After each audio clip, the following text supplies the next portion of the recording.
Welcome. Tonight we are going to talk about struggle and the surprising possibility that so much of it was never actually necessary.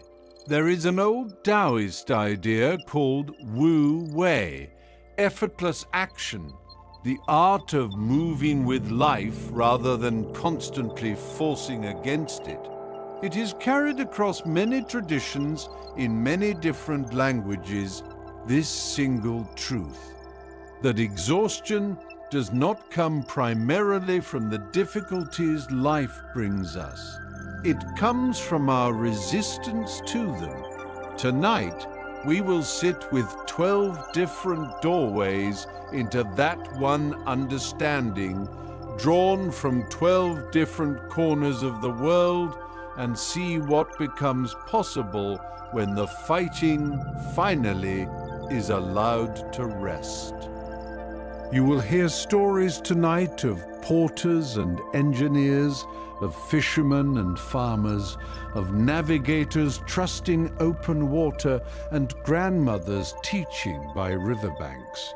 Each one carries the same quiet question asked a different way. What would it feel like to simply stop fighting? Before we begin, feel free to share what time it is, where you are listening from, and whether you are a front, back, or side sleeper. There are no wrong answers here, only fellow travelers finding their way to rest. You do not need to know anything about Taoism to be here tonight. These teachings are for anyone who has ever felt the bone-deep weariness of trying too hard, of pushing against life as though it were a wall, and wondered if there was a gentler way to carry it. So wherever you are right now, let yourself settle in. There is nothing to figure out. There is nowhere else to be. Thank you for joining us here at the Tao at Night. Let us begin. There is a particular kind of tiredness that has nothing to do with how much you have done. It is the tiredness of resisting something that was never going to move. Lao Tzu, the old Taoist teacher, wrote about this kind of tiredness long before anyone had a name for burnout. He noticed that people exhaust themselves fighting weather, fighting time, fighting the simple fact that things change. He observed something quietly radical, that two people can carry the exact same burden and one will be crushed by it while the other walks on, simply because of how each one holds it in their mind. The exhaustion is not in the change, it is in the fighting. Tonight's first teaching is this: so much of what wears us down is not life itself, but our resistance to it. Not the mountain, but the arguing with the mountain. The Taoists have a word for the alternative: Wu Wei, action without forcing, movement without the exhausting second layer of struggle laid on top of it. There was a porter who carried goods over a mountain pass for a living.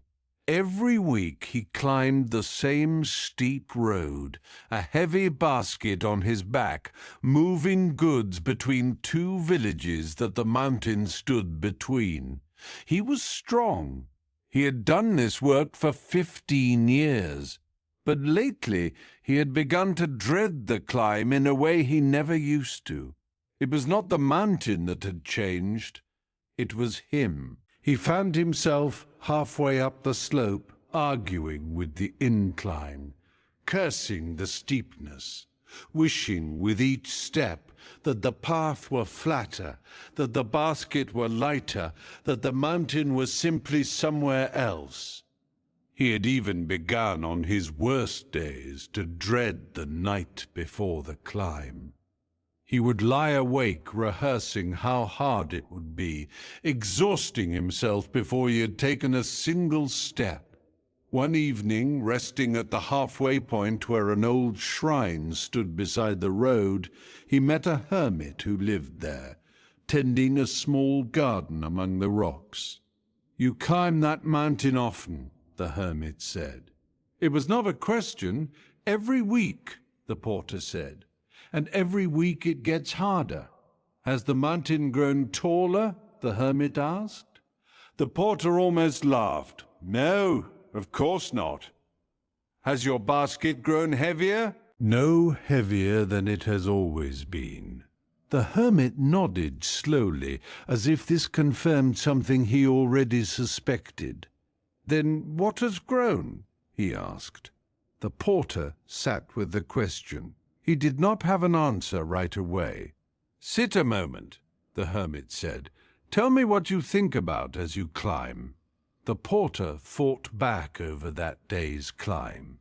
"I think about how steep it is. I think about how much farther I have to go. I think about how tired my legs already are before they are even tired." The hermit smiled, the way people smile when they have heard something many times before and are still, somehow, moved by it.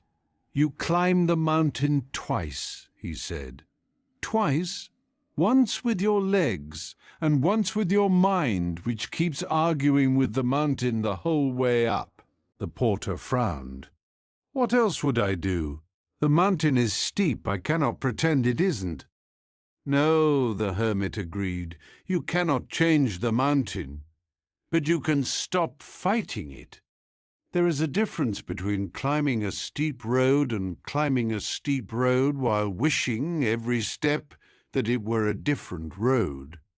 The porter looked down at his basket, sitting beside him on the ground. "How do I stop?" he asked. "The wishing happens before I notice it." "It does at first," the hermit said. "But notice this. When you arrived here just now, did you arrive wishing the shrine was somewhere else? Did you argue with this resting place?" "No," the porter admitted. "I was just glad to sit." "Why?" The porter considered this. "Because I wasn't fighting it. I was just here." "That is the whole teaching," the hermit said. "Not a new road, a new way of being on the old one." The porter looked out at the path ahead, the same steep grade it had always been, and felt, for the first time in months, no immediate urge to brace against it. "I have spent years thinking the mountain was the enemy," he said. "It was never the mountain at all." "Most enemies are not what they appear to be," the hermit agreed. "The mountain has carried travelers like you for longer than either of our lifetimes. It has never once asked to be fought, only climbed." The porter sat a while longer, watching the hermit tend his small garden among the stones, pulling a single weed here, settling a stone there, without any apparent hurry or resistance to the work. When he stood to continue his climb, the porter noticed something odd.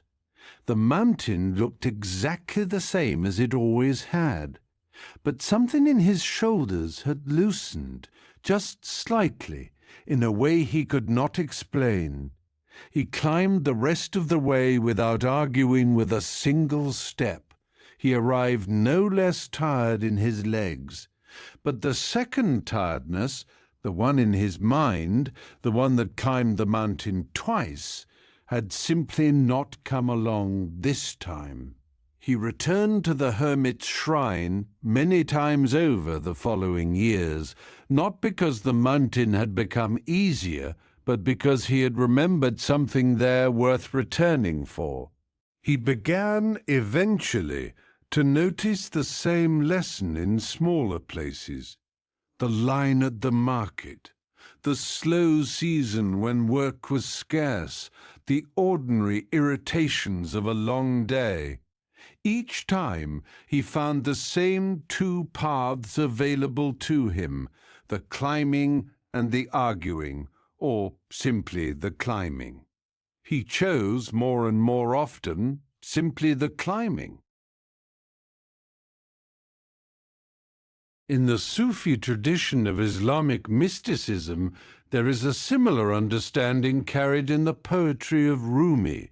Rumi often wrote about the difference between the pain that life brings and the suffering we add to that pain through our resistance to it. He described the heart as something that must be broken open, not because breaking is pleasant, but because the breaking makes room for something larger to enter. There is a well-known teaching attributed to the Sufi tradition: the wound is the place where the light enters you. Not because the wound is good, because fighting the wound, pretending it should not exist, closes the very opening through which healing might come. Rumi described himself in several poems as a reed cut from a reed bed, crying out for the place it was severed from. The crying is honest, but the reed does not fight the cutting after it has happened. It simply becomes, through that very wound, an instrument capable of music. This is close to what the hermit showed the porter. The mountain, the cutting, the difficulty is not the source of the deepest exhaustion. The resistance to it is. When the resistance softens, even briefly, something in us that was clenched can finally rest.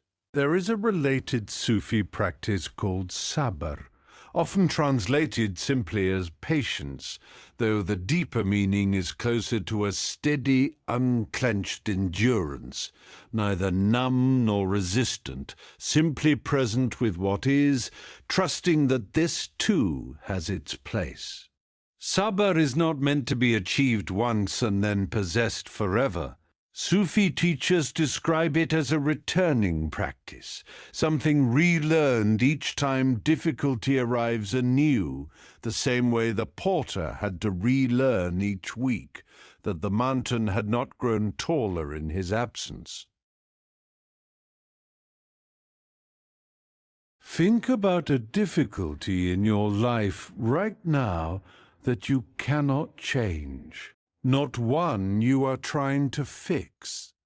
One you have already tried to fix and cannot. A health limitation.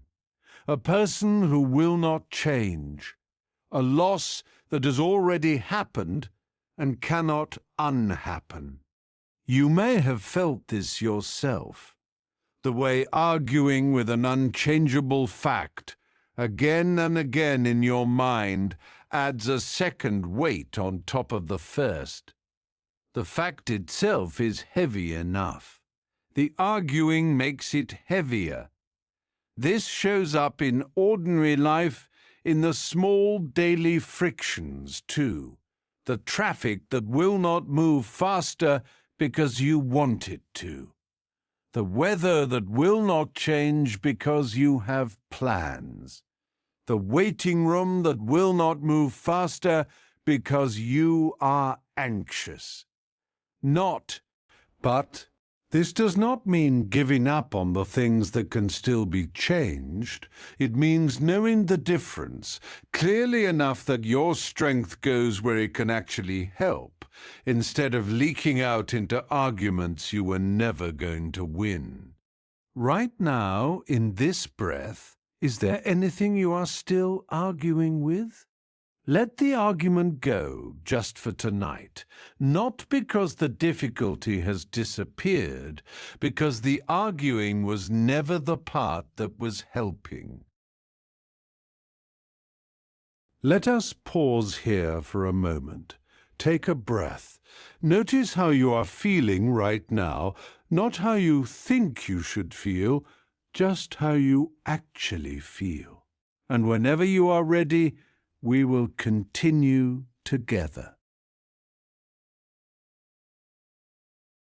There is a plant that grows along riverbanks that has outlasted forests far stronger than itself.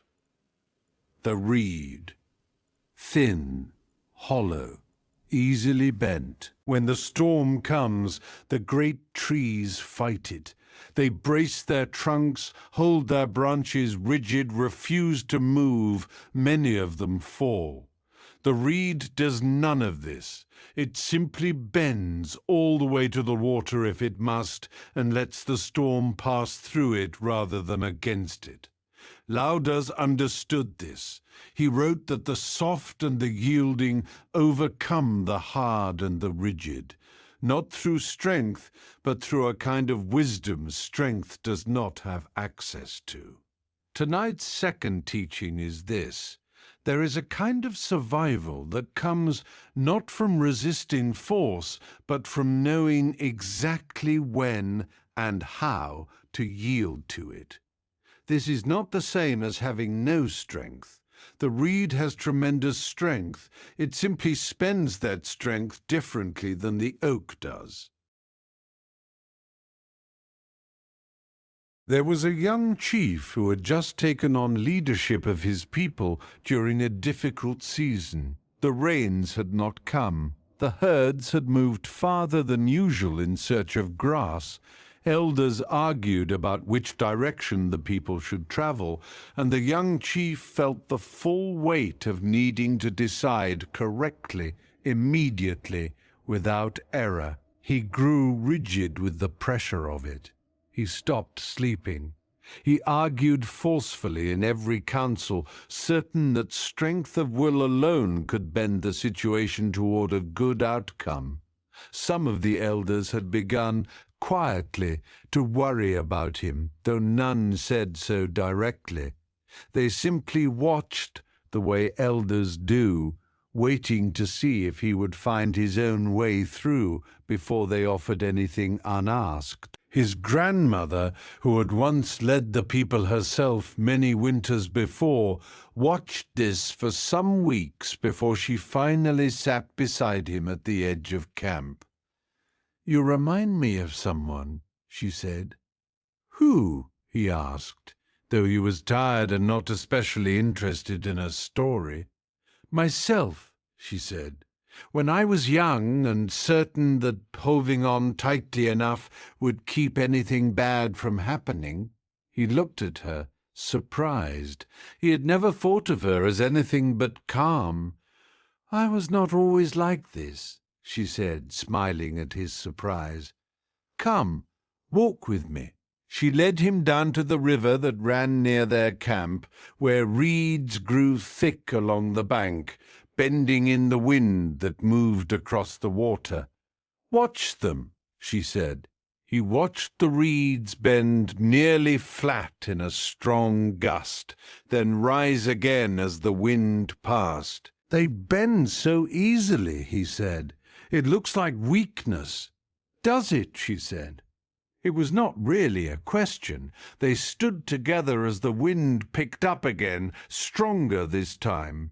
The reeds bent further. A few of the older, drier stalks near the bank, brittle from age, snapped under the same gust.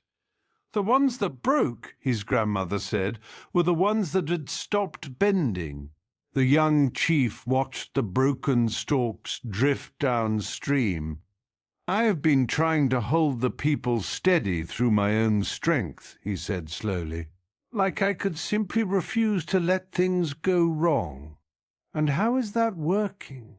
He did not answer. He did not need to. "There is a difference," she said, "between leading and gripping. A leader who only grips will eventually be the brittle stalk. A leader who can bend, who can say, 'The rains have not come, so we will move,' rather than insisting the rains must come because moving is inconvenient, that leader survives the season, and so do the people who follow them." "But if I bend every time things are difficult," he said, "how is that different from simply giving up?" "The reed does not give up," she said. "It does not float away with the current. Its roots hold firm in the riverbed. It bends in the part of itself that can bend, and it stays rooted in the part of itself that must not move. The skill is knowing which part is which. He thought about the council meetings, the arguments he had been having, gripping so hard to being right that he had stopped truly listening to anyone. "What is my root?" he asked. "And what is the part of me that should bend?" His grandmother considered this. "Your root is your care for the people. That should never move. Your plans, which direction to travel, which argument to win, how fast to act, those can bend as many times as the wind requires." The young chief sat with this a long while, turning the words over the way he might turn a stone in his palm. "I think I have been confusing the two," he admitted. "I have been treating my plans as though they were my root and gripping them just as tightly." "It is an easy thing to confuse," his grandmother said, "especially when you are young and afraid that bending will be mistaken for weakness by those who follow you. But the people do not need you to be unbending. They need you to be reliable in the one place that actually matters and flexible everywhere else." The young chief sat by the river a long while after she returned to camp. The wind kept moving through the reeds. They kept bending. None of them broke that day. When the council met again that evening, he spoke less and listened more. He let two elders' competing plans bend into a third plan neither had proposed alone. It was not the plan he had originally fought for, but it was a plan the people could actually walk together. The rains came 3 weeks later, not because he had bent, but he had survived the waiting in a way that did not break him or those depending on him in the meantime. He led for many more difficult seasons after that one. People remembered him in later years not as a chief who never struggled, but as one who never let his struggling break what mattered most. He passed his grandmother's words to his own grandchildren, standing at the same riverbank, watching the same reeds bend in the same patient wind. In the Lakota tradition, there is a similar teaching carried in the symbol of the willow used in ceremony. The willow, like the reed, bends without breaking, and Lakota teaching often holds it up alongside the image of a strong nation as something that survives not through unbending rigidity, but through the wisdom to move with what cannot be controlled: weather, loss, the turning of seasons, while remaining rooted in identity and purpose. There is a teaching carried among several Plains nations about the 4 directions and the changing winds that come from each one. A person of wisdom, the teaching says, learns to face whichever wind is blowing rather than insisting the wind should come from the direction they prefer. This is not resignation. The Lakota understanding of this kind of yielding is deeply active. It requires constant awareness, constant adjustment, far more attention than simply standing rigid and refusing to notice the wind at all. The young chief's grandmother was teaching him this same wisdom in a different language. Strength is not always in the standing firm. Sometimes the deepest strength is in knowing exactly how far you can bend and trusting your roots to bring you back. This trust in one's own roots is itself a kind of teaching, separate from the bending. A reed that bends without trusting its roots is simply at the mercy of the wind. A reed that bends while trusting its roots is simply at the mercy of the wind. A reed that bends while trusting its roots is something else entirely, flexible, responsive, and never truly lost, no matter how far the storm pushes it. Think about a time you held your position so tightly that you could not actually hear what was happening around you. You may have felt this yourself. The exhausting effort of gripping a plan, an opinion, a way things were supposed to go, long after the wind had already shifted and was asking something different of you. This shows up in ordinary life in the small refusals to adjust. The route you insist on driving, even as the traffic report tells you otherwise. The argument you keep having, even after both people have stopped truly listening. The plan for the evening you cling to even as everyone's energy has clearly moved somewhere else. Not, but. This is not about becoming passive in the face of everything that asks something of you.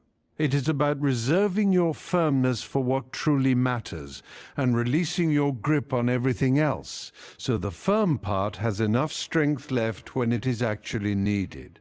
Right now, in this breath, there is nothing you need to hold rigid. You can let your body do what the reed does. Bend into the bed beneath you, root down into this moment, and trust that nothing essential about you is lost by softening. Let us pause here for a moment. Take a breath. Notice how you are feeling right now. Not how you think you should feel, just how you actually feel. And whenever you are ready, we will continue together. There is a question worth asking about anything that troubles you. Is this something I can change? Not in some far-off, hopeful sense. Right now, today, with the tools and time you actually have, can this be changed? Lao Tzu taught that the wise person spends their strength only where strength can do something. He observed that most exhaustion comes from spending strength in the wrong place, pushing against walls that were never going to move, while the doors that might actually open go unnoticed. This is not fatalism. It is precision. Knowing exactly where your effort belongs is one of the quietest, most powerful skills a person can develop. Tonight's third teaching is this. Peace is not the absence of difficulty. It is the clarity to stop fighting the parts of difficulty that were never yours to fight. A person can spend an entire life exhausted, having never once asked this simple, clarifying question. There was an engineer responsible for the great dam that protected a valley town from seasonal flooding. He had inherited the position from his father, who had inherited it from his own teacher before him, and he carried the work with a seriousness that sometimes tipped, on difficult nights, into something closer to dread. Each spring the rains came hard, and each spring he walked the length of the dam, checking for cracks, repairing what could be repaired, watching the water rise against the stone. One spring he found a crack he had never seen before, deep, old, likely there for years, hidden beneath moss, only now widened enough to notice. He panicked. He worked through the night trying to seal it, applying mortar that would not hold against the pressure of the rising water, growing more frantic as each attempt failed. By morning, exhausted and covered in mud, he sat down on the bank and put his head in his hands. An old stonemason who had built sections of that very dam decades before found him there. "You look like a man fighting a war he cannot win," the stonemason said. "There is a crack," the engineer said. "I cannot seal it. The water keeps finding its way back in." The old man walked to the crack and examined it for a long while, running his weathered hand along the stone. "This crack," he said finally, "has been here for at least 20 years. I remember when it formed." The engineer stared at him. 20 years? Then why hasn't the dam already failed? "Because most of the dam doesn't need this stone to hold," the stonemason said. "This section was never load-bearing the way you think it is. The real strength is here." He pointed to a section 30 feet away. "And here, this crack looks frightening because it is visible, but it was never going to be the thing that brought the dam down." The engineer felt something in his chest loosen, then immediately tighten again with a new fear. "How do I know which cracks matter, then?" he asked.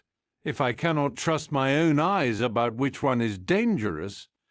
The stonemason smiled, the particular smile of someone who has been asked this exact question many times across a long life. "You learn the dam," he said, "not by staring at every crack with equal fear, by understanding which stones bear weight and which stones are simply old and weathered and still doing exactly what they were always meant to do."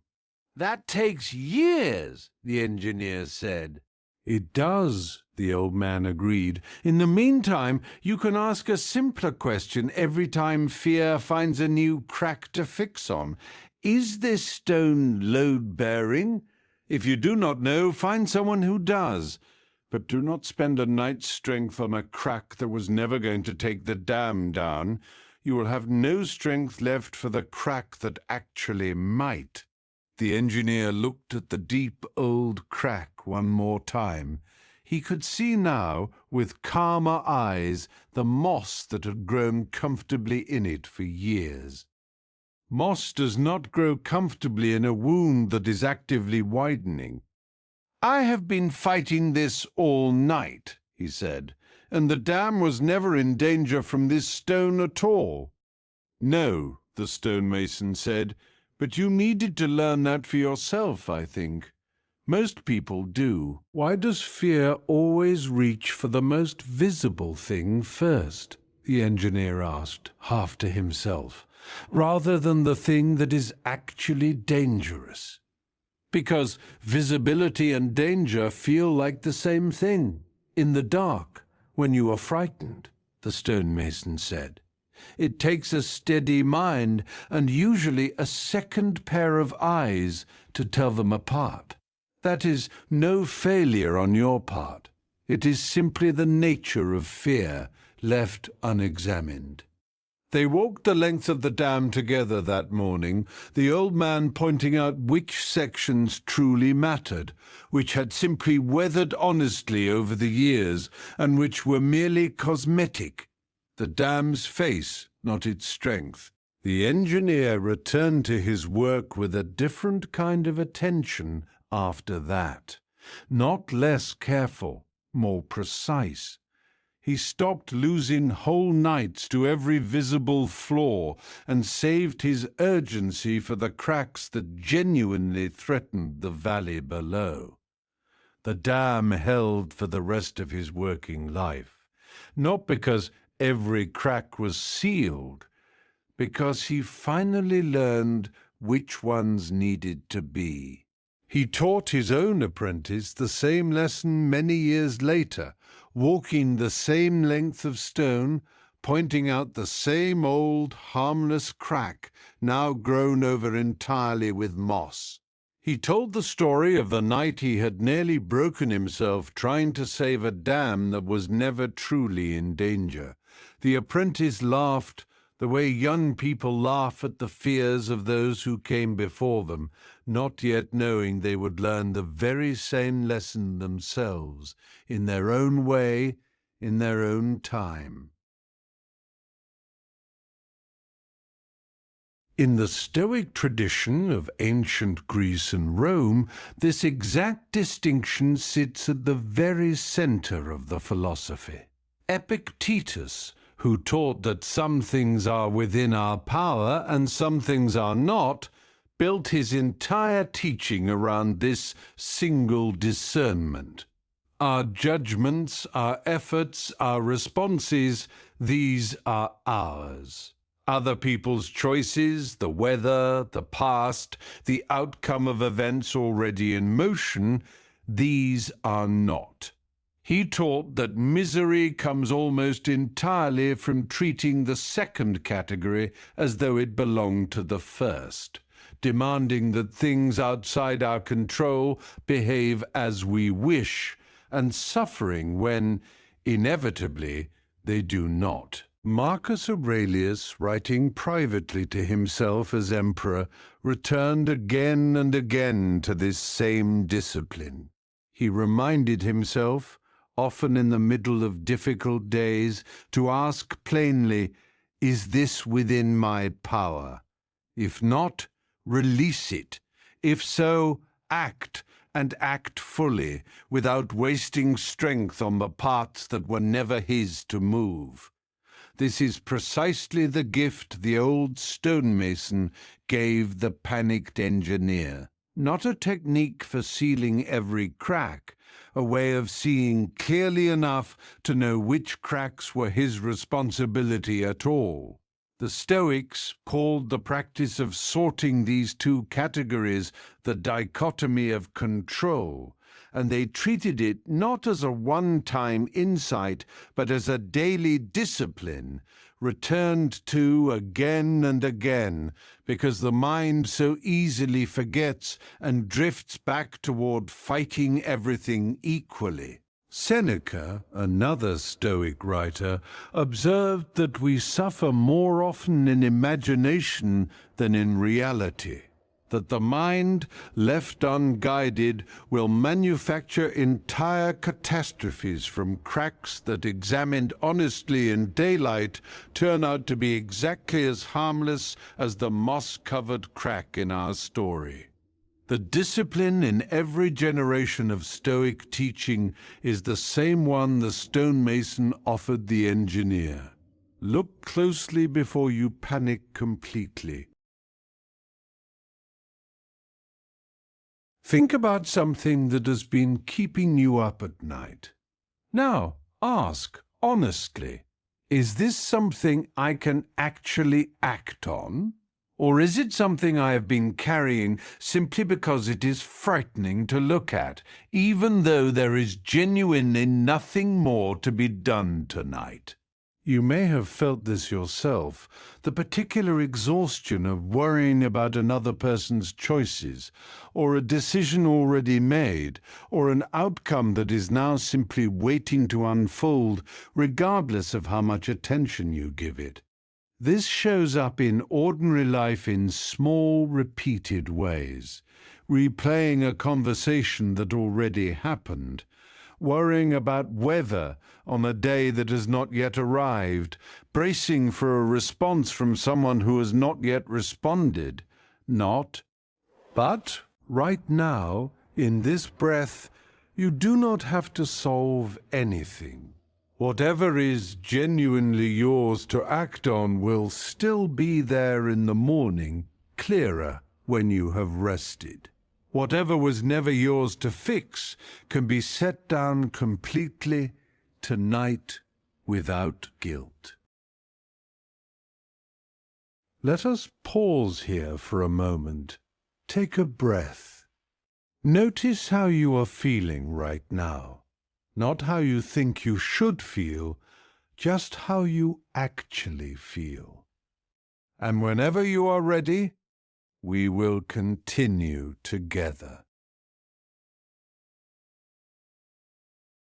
Make a fist right now if you would like to, Notice how much effort it takes to keep it closed.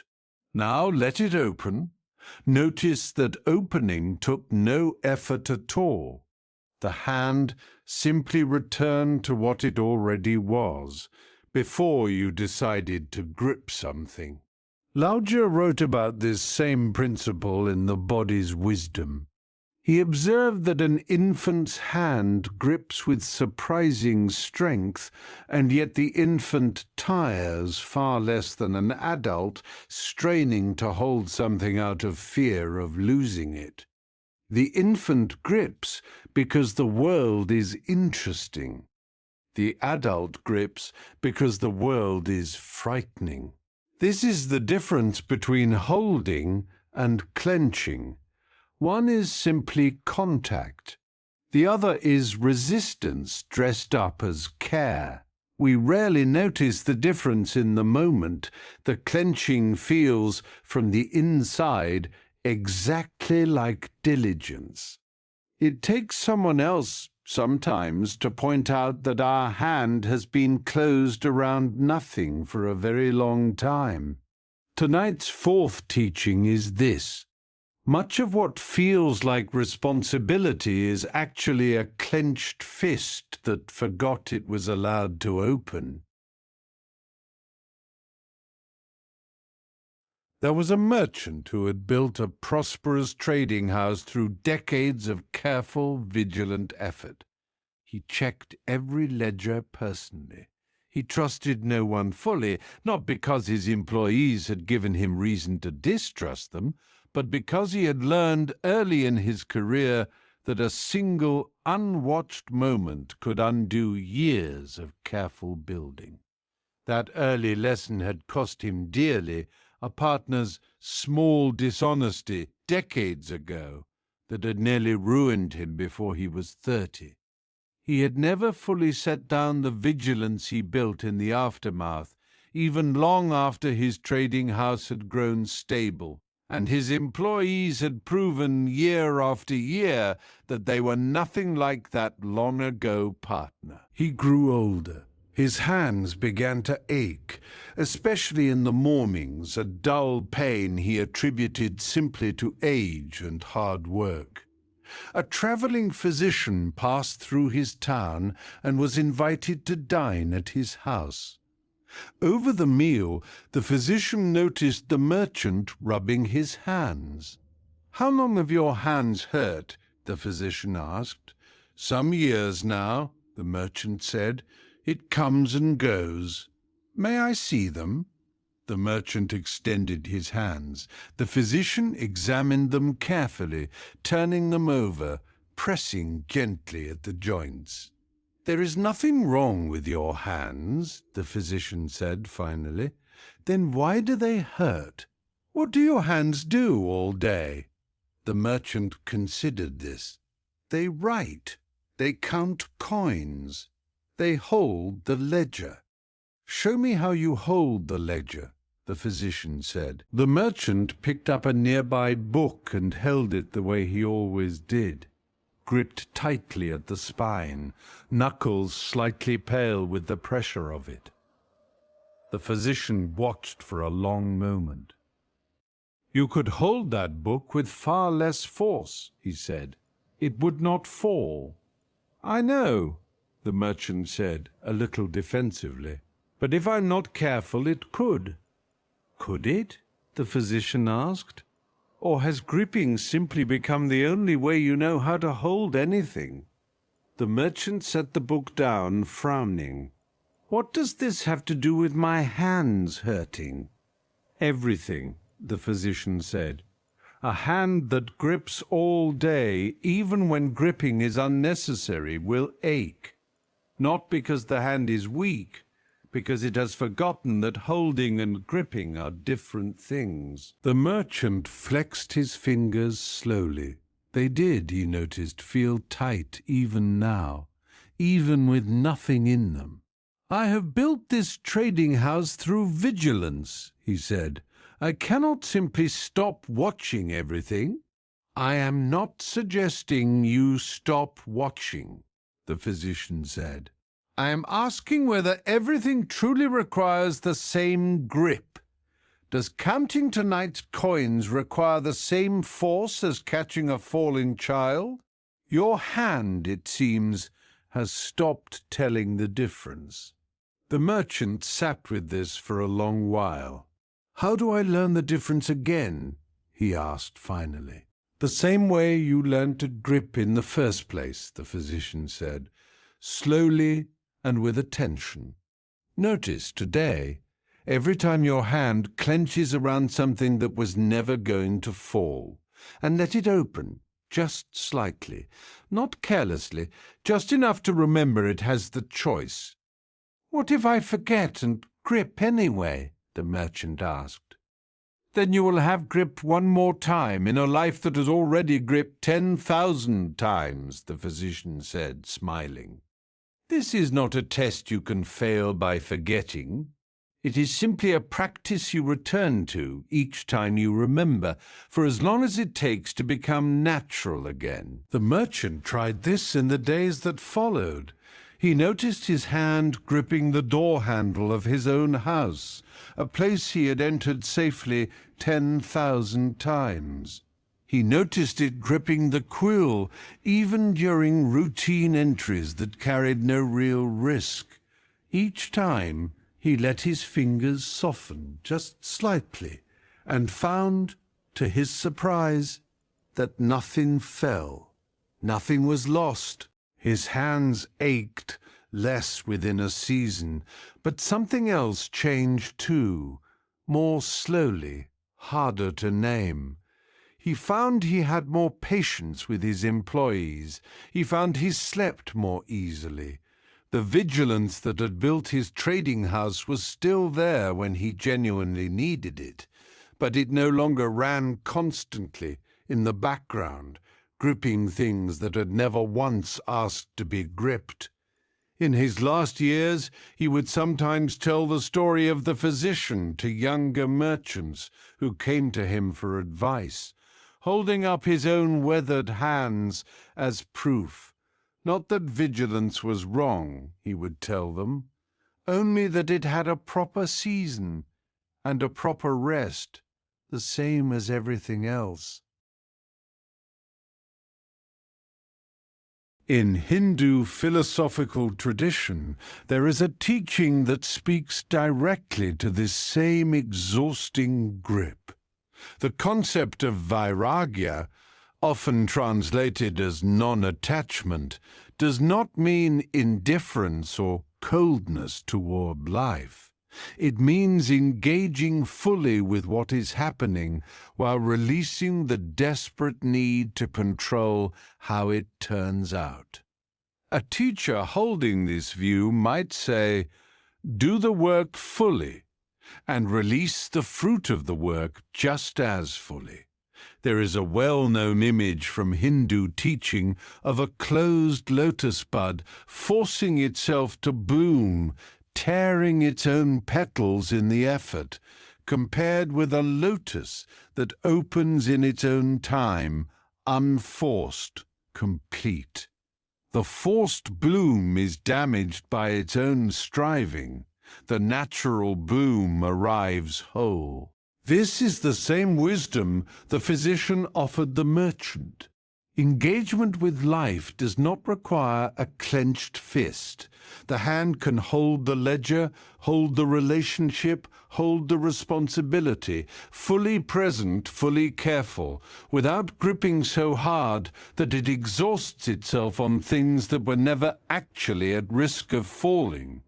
There is a further teaching, sometimes offered alongside vairagya, that the open hand is actually better suited to catching what truly does fall than the closed fist ever was. A fist already full cannot receive anything new, only an open hand has room. Think about something you have been holding very tightly. Not necessarily something fragile. Sometimes we grip hardest at the things least likely to fall. A friendship that has survived years already, a job you have done well for a long time, a plan that has worked every time you have tried it. You may have felt this yourself, the way vigilance, once useful, can become a habit the body forgets to release long after the actual danger has passed. This shows up in ordinary life in small physical ways, the shoulders that never fully drop, the jaw that stays slightly clenched even in rest, the hand on the phone, checked one more time, though nothing has changed since the last check. Even now, lying here, it is worth a brief, gentle inventory.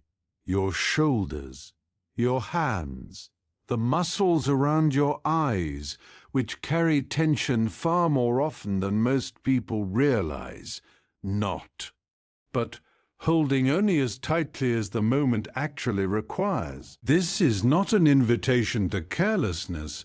It is an invitation to notice that your strength is finite and that spending it on things that were never falling leaves less of it available for the moments that genuinely need your full attention. Right now, in this breath, notice anywhere in your body that is still clenched. Your hands, your jaw, your chest. You do not have to force it open, just notice it. Sometimes noticing on its own is enough to let something soften. Let us pause here for a moment. Take a breath. Notice how you are feeling right now, not how you think you should feel, just how you actually feel. And whenever you are ready, we will continue together. There is an old teaching about 2 arrows.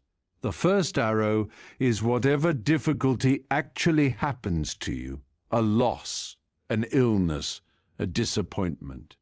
This arrow we cannot always avoid. Life, simply by being life, sends it.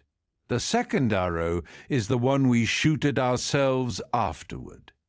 The story we tell about the first arrow, the blame, the replaying, the should have been different, the years of carrying a wound that the original event itself did not require us to carry for nearly so long. The Buddha taught that most suffering comes not from the first arrow, but from the second one, the one we choose, often without realizing we are choosing it, again and again. Notice that this teaching does not ask you to feel less. It asks you to feel exactly what is actually happening, no more, no less, and to stop unconsciously multiplying the pain through stories the original event never demanded. This is perhaps one of the kindest teachings available to anyone exhausted by their own difficult year. It does not promise an end to pain. It promises that at least half of what feels unbearable may, with practice, become something you are no longer adding yourself. Tonight's 5th teaching is this: pain may be unavoidable, but the second arrow, the suffering we add on top of it, is, more often than we think, something we can finally set down. There was a farmer whose only horse ran away. His neighbors came to console him. "Such bad luck," they said. "Maybe," the farmer said, "maybe not." A few days later, the horse returned, bringing with it 3 wild horses from the hills. His neighbors came again, this time to celebrate. Such good fortune. "Maybe," the farmer said, "maybe not." His son, trying to tame one of the wild horses, was thrown and broke his leg. The neighbors came once more, certain now of misfortune. Such a terrible accident. "Maybe," the farmer said, "maybe not." Soldiers arrived in the village not long after, conscripting every able-bodied young man for a war that would claim most of them. The farmer's son, his leg still healing, was passed over. This old story is often told and retold, and most retellings end here, with the implied lesson that we cannot know whether an event is fortune or misfortune until time reveals its full shape. But there is a less commonly told ending to this story, passed down in a smaller circle of teaching that goes further. Years later, a travelling student came to the farmer, who was now very old, and asked him directly, "How did you bear all of that uncertainty so calmly? The horse leaving, the accident, the war. How did none of it break you?" The old farmer considered the question for a long while before answering. "You assume," he said, "that I felt nothing when the horse ran away. I did. I felt the loss fully the morning I discovered the empty stable. And when my son broke his leg, I felt that too, the fear, the helplessness of watching him in pain." "Then how were you so calm with the neighbors?" the student asked. "You simply said maybe, maybe not, each time." "Because feeling the first pain," the farmer said, "and inventing a story about what it means for my whole future are two different things. When the horse ran away, I felt the loss. I did not also tell myself a story that this proved I was unlucky, that nothing good would come, that I was being punished by fate. I let the loss be exactly the size it actually was, no bigger." The student frowned. "But isn't telling a story about it just human nature? How do you simply not do that?" "You do not stop the first feeling," the farmer said. "You let it move through you completely. Grief, when it is allowed to simply be grief, passes. It is the second arrow, the story stacked on top of the grief, that lingers. I told myself when the horse left, this is loss. I did not also tell myself, this means I am cursed. This means I will always lose what I love. This proves something terrible about my life. That second story was never required by the first event. I simply chose, each time, not to add it." The student sat with this for a long time.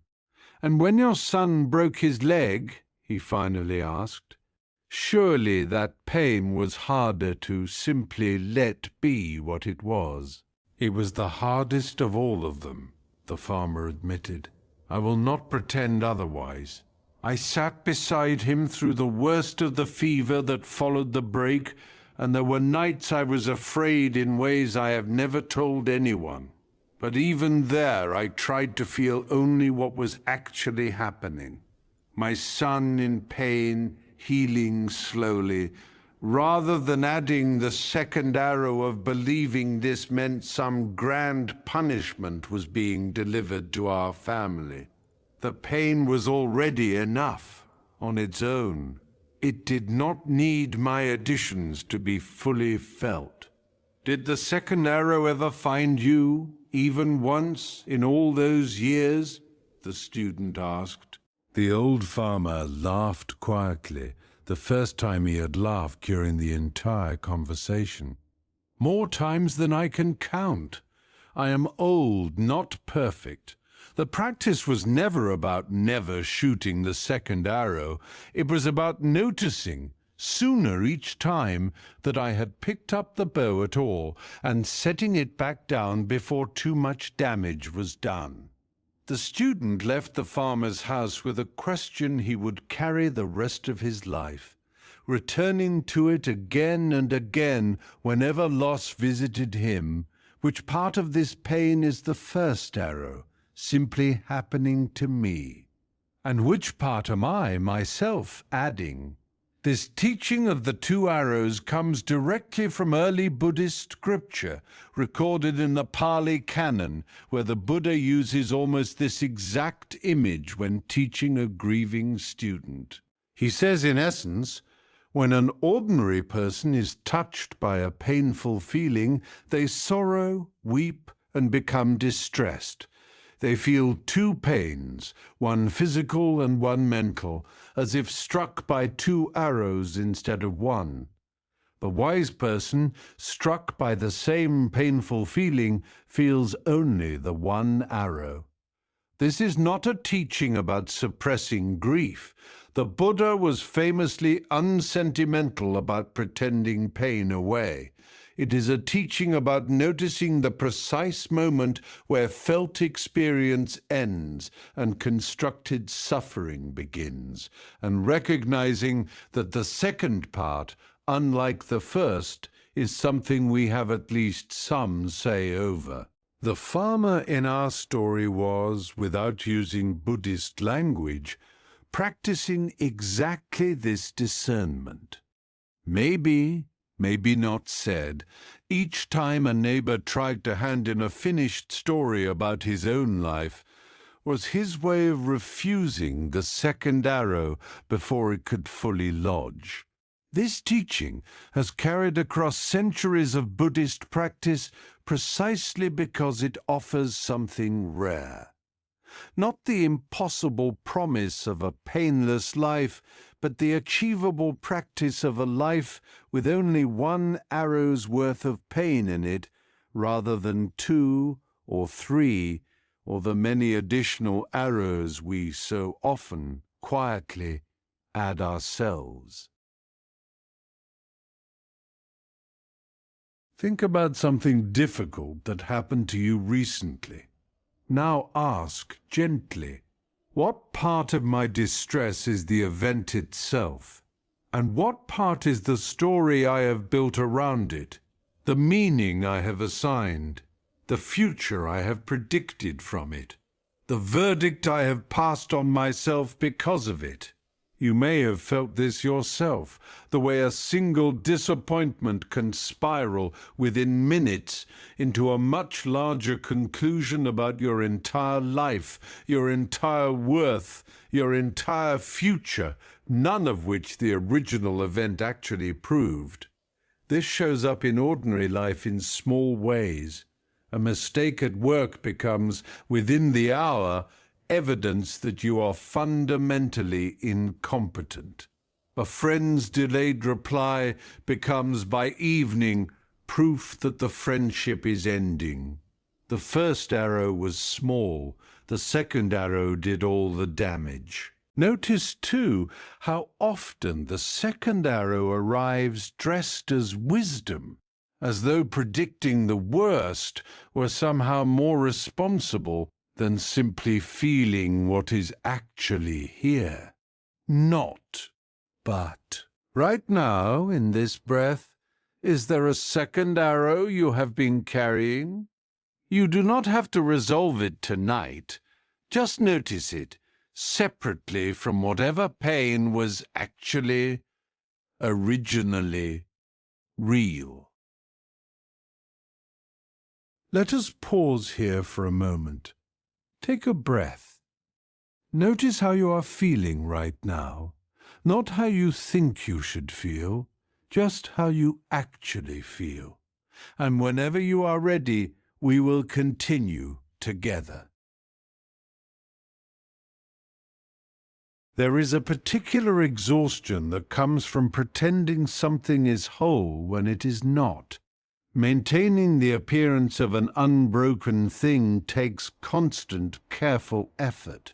Far more effort often than simply letting the break be seen and beginning the work of mending it honestly. Lao Tzu wrote that the sage does not insist on perfection because insisting on perfection is itself a kind of violence against what already is. He taught that the crooked tree, left crooked, lives a full life, while the tree bent forcibly straight against its own nature often does not survive the bending. This is a difficult teaching for anyone raised to believe that worth must be earned through flawlessness.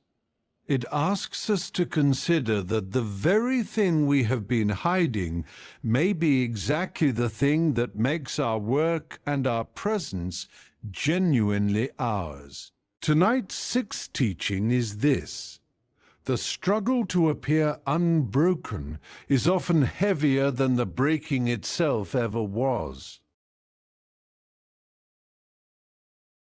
There was a glassblower renowned for the perfect, seamless vessels she produced. For 30 years, not a single flaw had left her workshop. Every cup, every bowl, every delicate ornament was inspected with unforgiving precision, and anything imperfect was melted back down before it ever reached a customer's hands. She took great pride in this. Her reputation rested entirely on it. One winter, her hands, aged now, less steady than they once were, produced a vase with a visible flaw, a small ripple in the glass near the base where the heat had not been perfectly even. She stared at it for a long time before lifting it toward the melting fire, as she had done with every imperfect piece for 30 years. Her granddaughter, who was learning the craft, stopped her. "Wait," the girl said. "Let me see it first." The old glassblower handed it over, somewhat reluctantly. The girl turned the vase in the light. The flaw caught the light strangely, sending a small, unexpected ripple of color across the wall. "It's beautiful," she said. "It's flawed," the grandmother corrected. "Both things can be true," the girl said. The grandmother took the vase back and studied it again, this time without immediately moving toward the fire. "I have spent 30 years," she said slowly, "making sure nothing flawed ever left this workshop." "Why?" the girl asked. The grandmother considered the question as though no one had ever actually asked it directly before. "Because flawed work feels like failure," she said, "and I did not want to be known as someone who failed." "But you didn't fail," the girl said. "You made a vase. It has a small mark in the glass. The vase still holds water. It still catches light beautifully. The mark doesn't undo any of that." The grandmother turned the vase again, watching the strange ripple of color shift as she moved it. "I have melted down hundreds of pieces like this one," she said quietly. "Hundreds of hours of work, undone because they were not perfect." "What if," the girl said carefully, "the perfection was never actually the point? What if people wanted something made by human hands, with all that this means, rather than something so flawless it could have come from a machine?" The old woman set the vase down on the table between them, and for a long moment neither of them spoke. "My own teacher," she finally said, "used to tell me that a glassblower's mark is not a mistake. It is a signature. I forgot that. Somewhere along the way, I started believing my signature should be invisible." "What changed your mind?" the girl asked. "Why did you stop melting them down?" The grandmother fought back, further than she usually let herself go. "There was a piece very early in my career that a buyer rejected because of a small flaw much like this one. He said no one would pay full price for something imperfect. I believed him completely. I decided that day that flaws were the enemy. I have been fighting them ever since."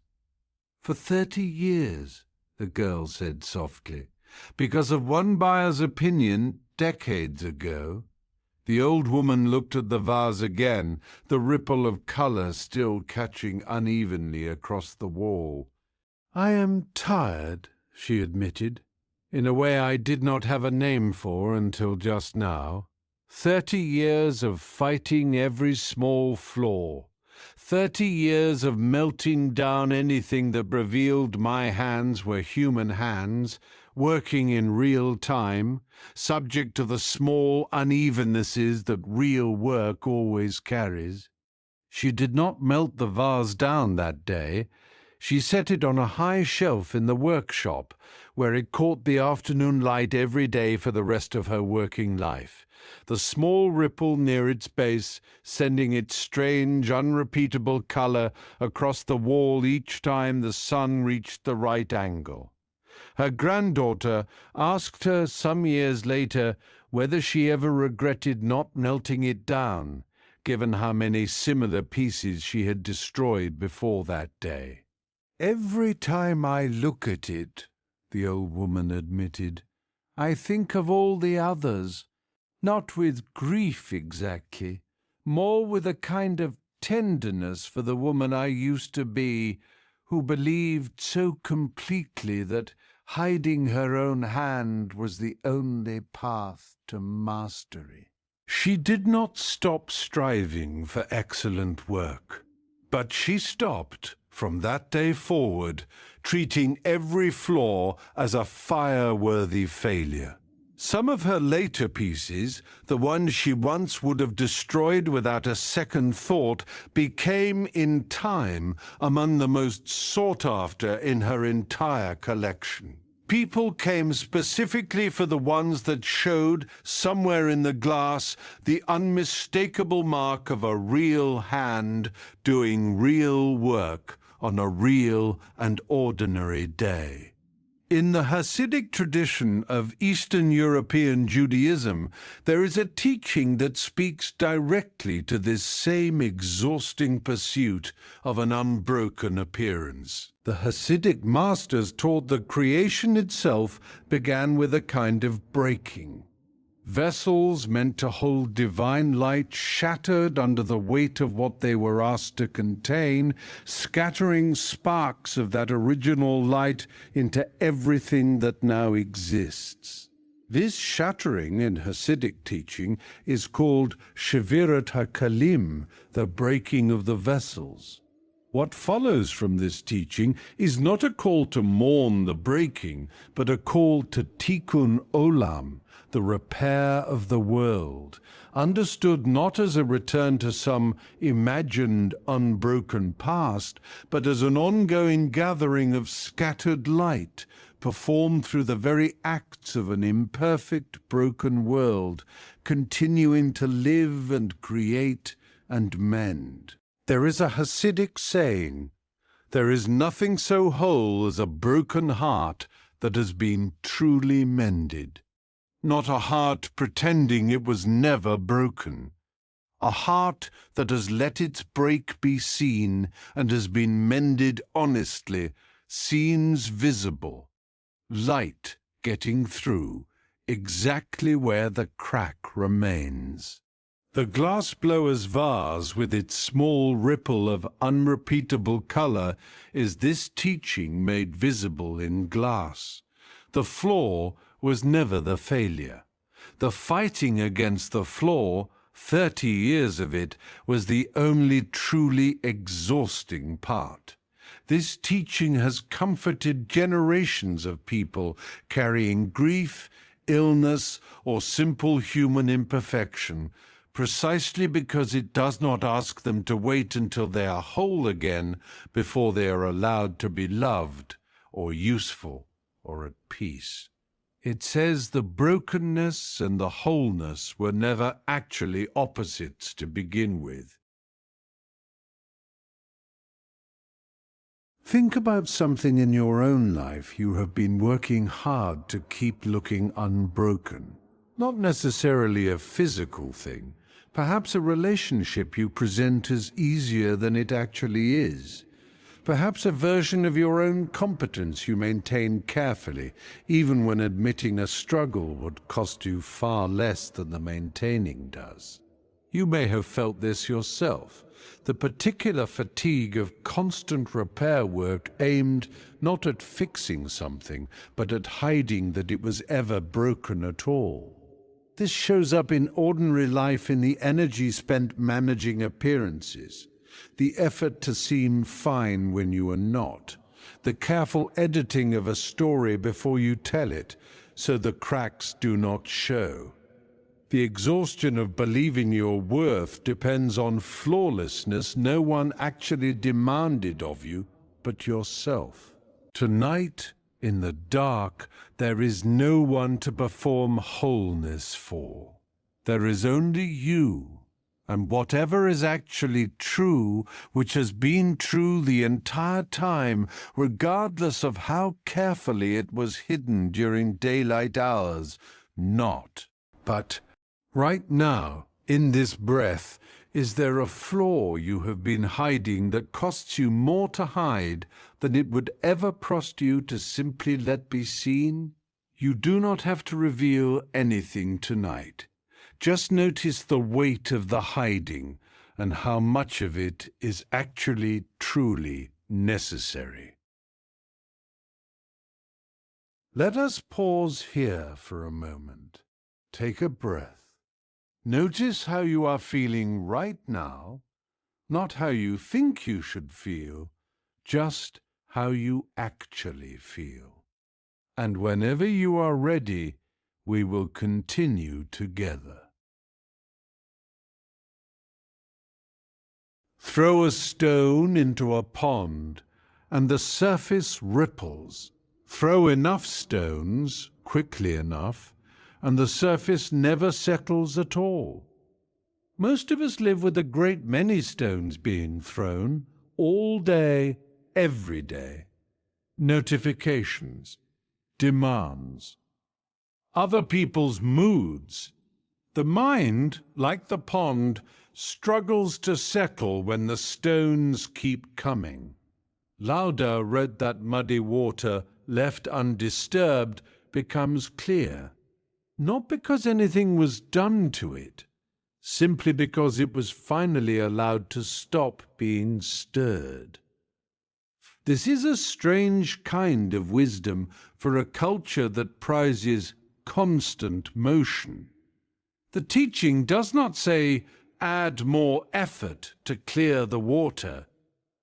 It says, stop adding stones, and the clarity that was always available beneath the surface will return on its own. We tend to assume the opposite. We assume stillness must be built, layer by effortful layer, through technique and discipline and sheer force of will. This chapter offers a gentler possibility. Tonight's seventh teaching is this: stillness is not something you build. It is something that returns on its own the moment you stop disturbing it.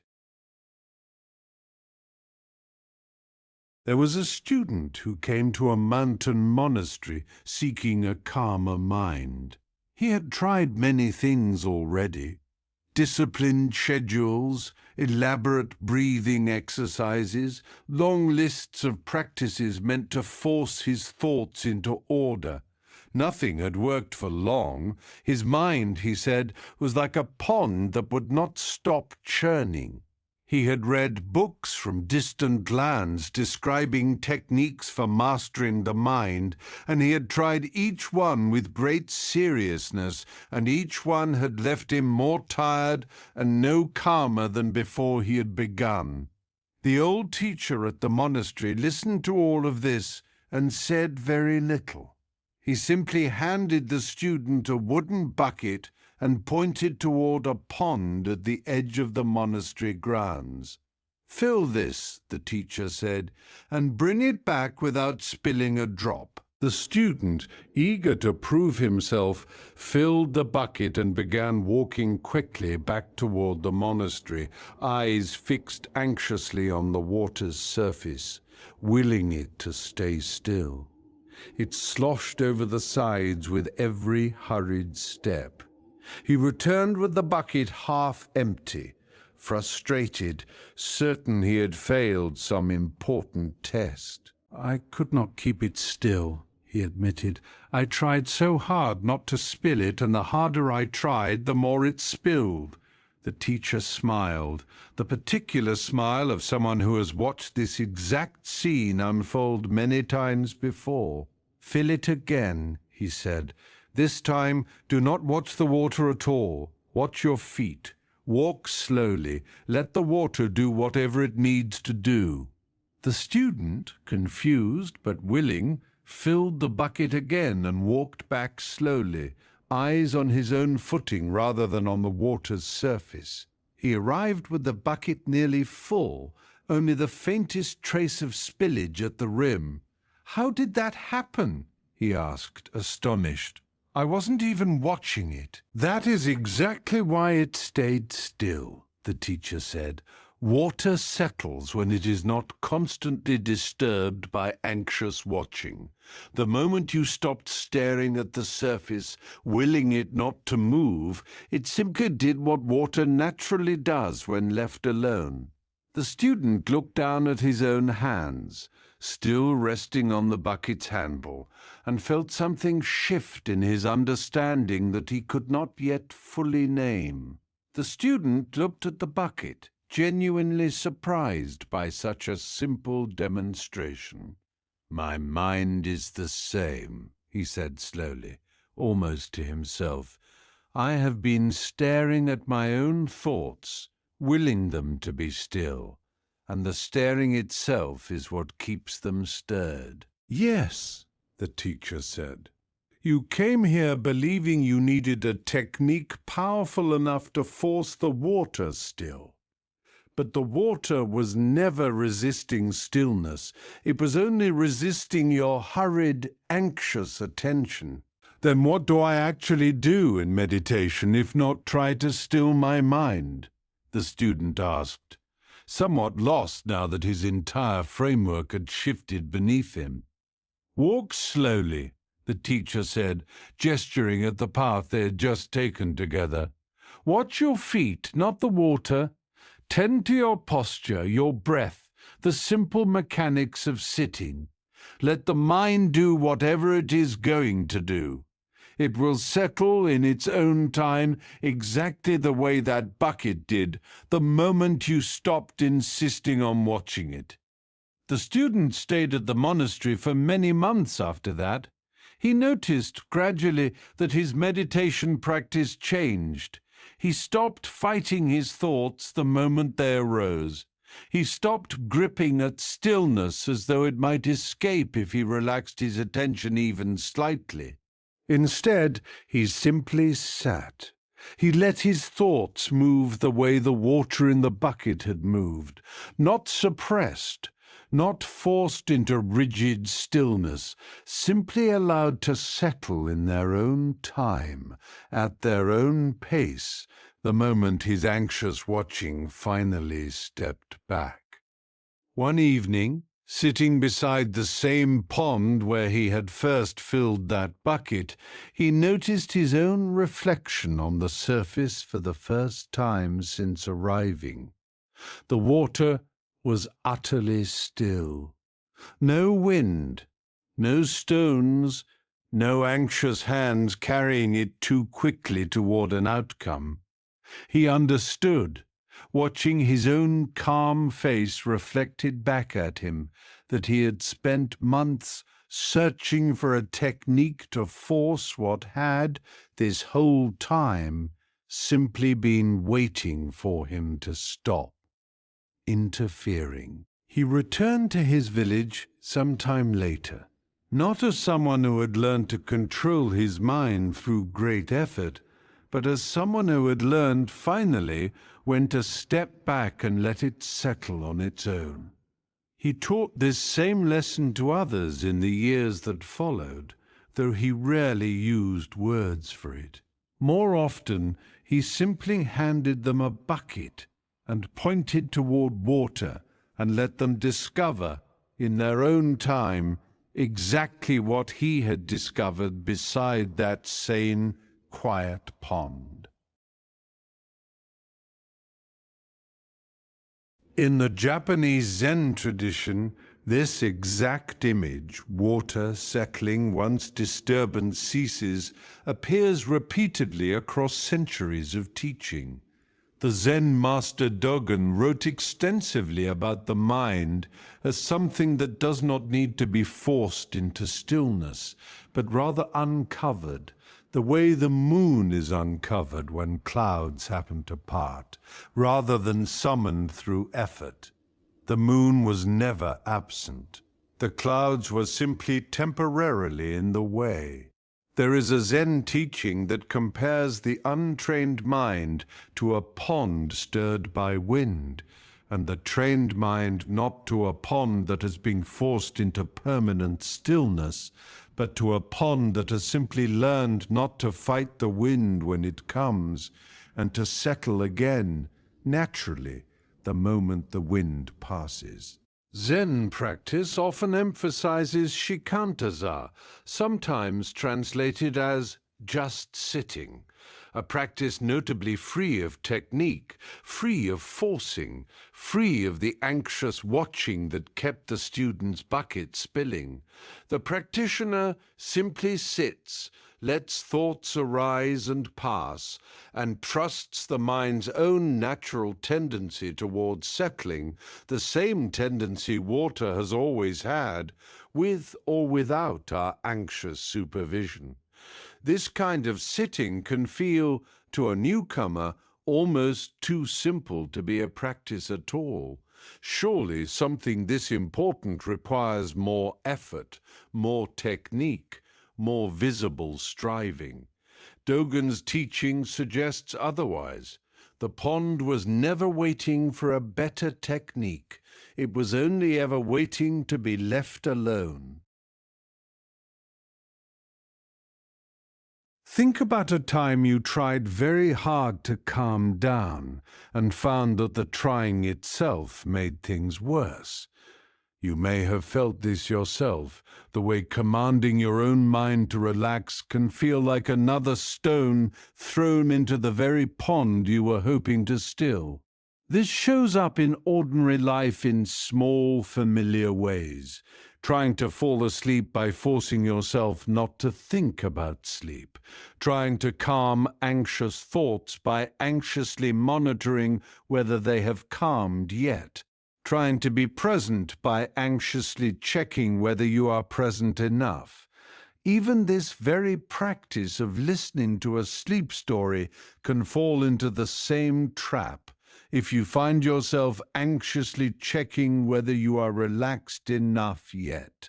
The checking is simply one more stone thrown into the pond. Not, but. Right now, in this breath, you do not need to force your mind towards stillness. You can simply stop adding stones. Let whatever thoughts are present move through, unforced, the way water naturally settles the moment no one is anxiously stirring it. Let us pause here for a moment. Take a breath. Notice how you are feeling right now, not how you think you should feel, just how you actually feel. And whenever you are ready, we will continue together. There are forces in this world too large to negotiate with. The tide does not care how badly you need the boat to leave on time. The season does not care that you are not ready for it to end. Some things move according to a rhythm entirely their own, indifferent to our urgency, our plans, our preferences. Lao Tzu wrote that heaven and earth are not sentimental, that they treat all things the same, the way grass is treated the same by the wind, whether it wishes to bend or not.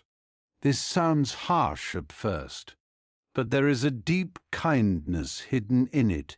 Once you stop expecting the tide to negotiate, you can finally start working with its actual rhythm. rather than exhausting yourself fighting a timetable that was never going to bend for you. Tonight's eighth teaching is this: some forces are not obstacles to be defeated. They are rhythms to be learned.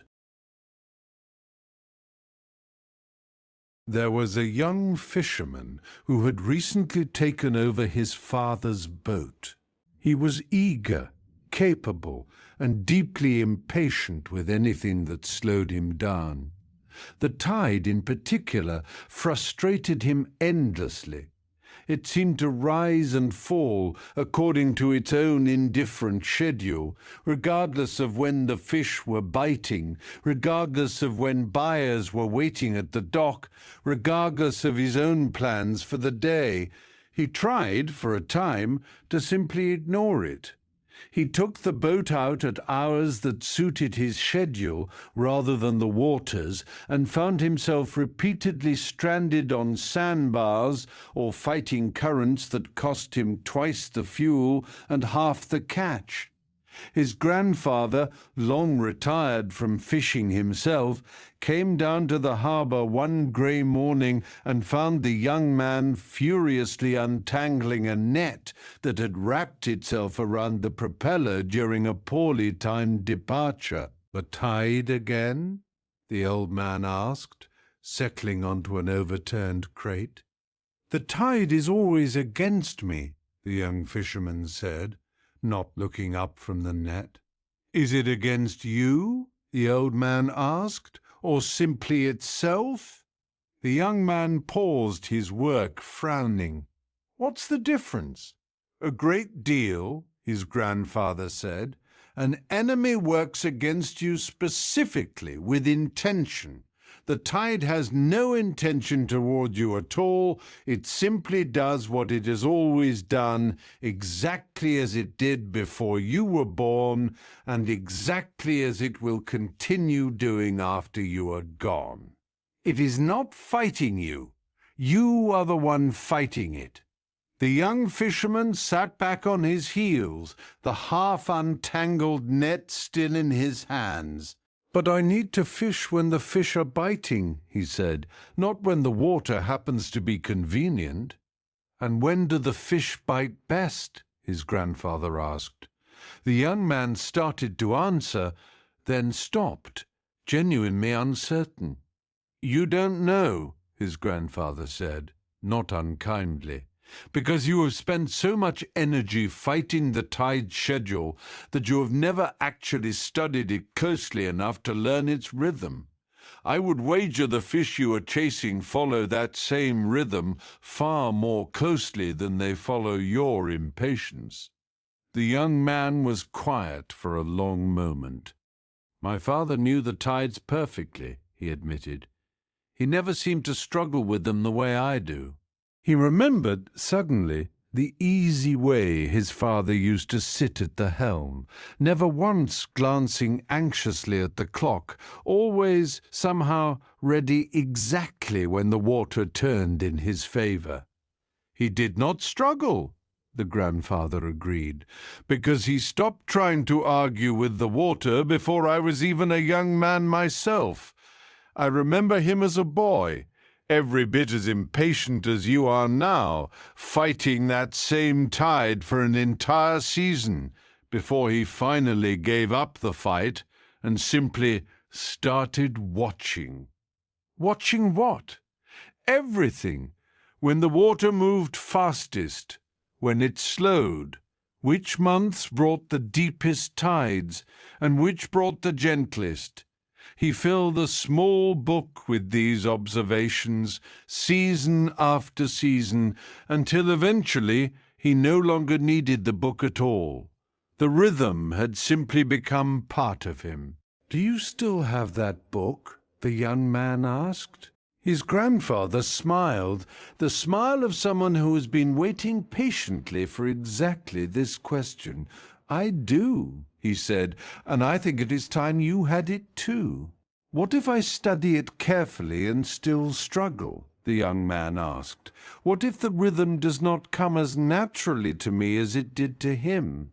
Then you will struggle a little less than you did yesterday and a little less again the day after, his grandfather said. No one learns a tide in a single season. He spent years before the book stopped being necessary at all. You are not behind.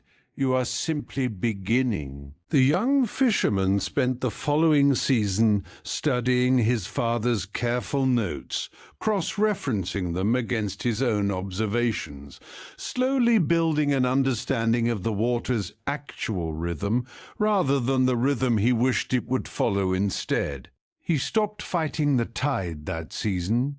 He started instead fishing with it, leaving when the water was actually moving in his favor, resting when it was not, trusting that the fish, the currents, and the years of accumulated wisdom in his father's small book knew something about the rhythm of that particular stretch of coast that his own impatience never could. His catches improved, his fuel costs dropped. But more than either of these, something in him settled that had been clenched since he first took over the boat. He was no longer at war with the sea. He had simply learned, finally, to listen to it.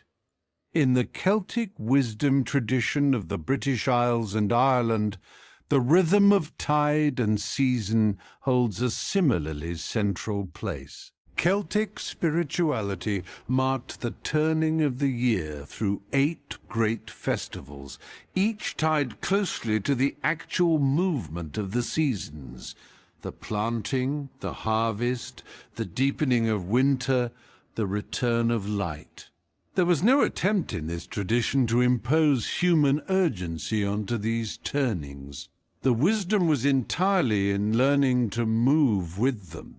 There is a teaching, carried in old Celtic blessings associated with the sea, that speaks of the tide as a teacher rather than an obstacle, something that, properly understood, tells a fisherman or sailor everything they need to know about when to go and when to wait, if only they are willing to listen rather than insist.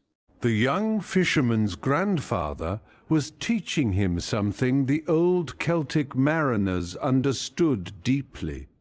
The sea was never an adversary.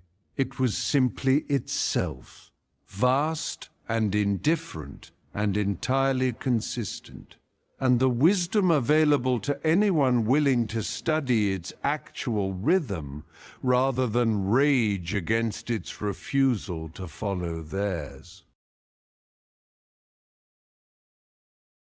Think about something in your life that operates on its own timeline, regardless of your urgency. A process at work that cannot be rushed. A relationship healing at its own pace.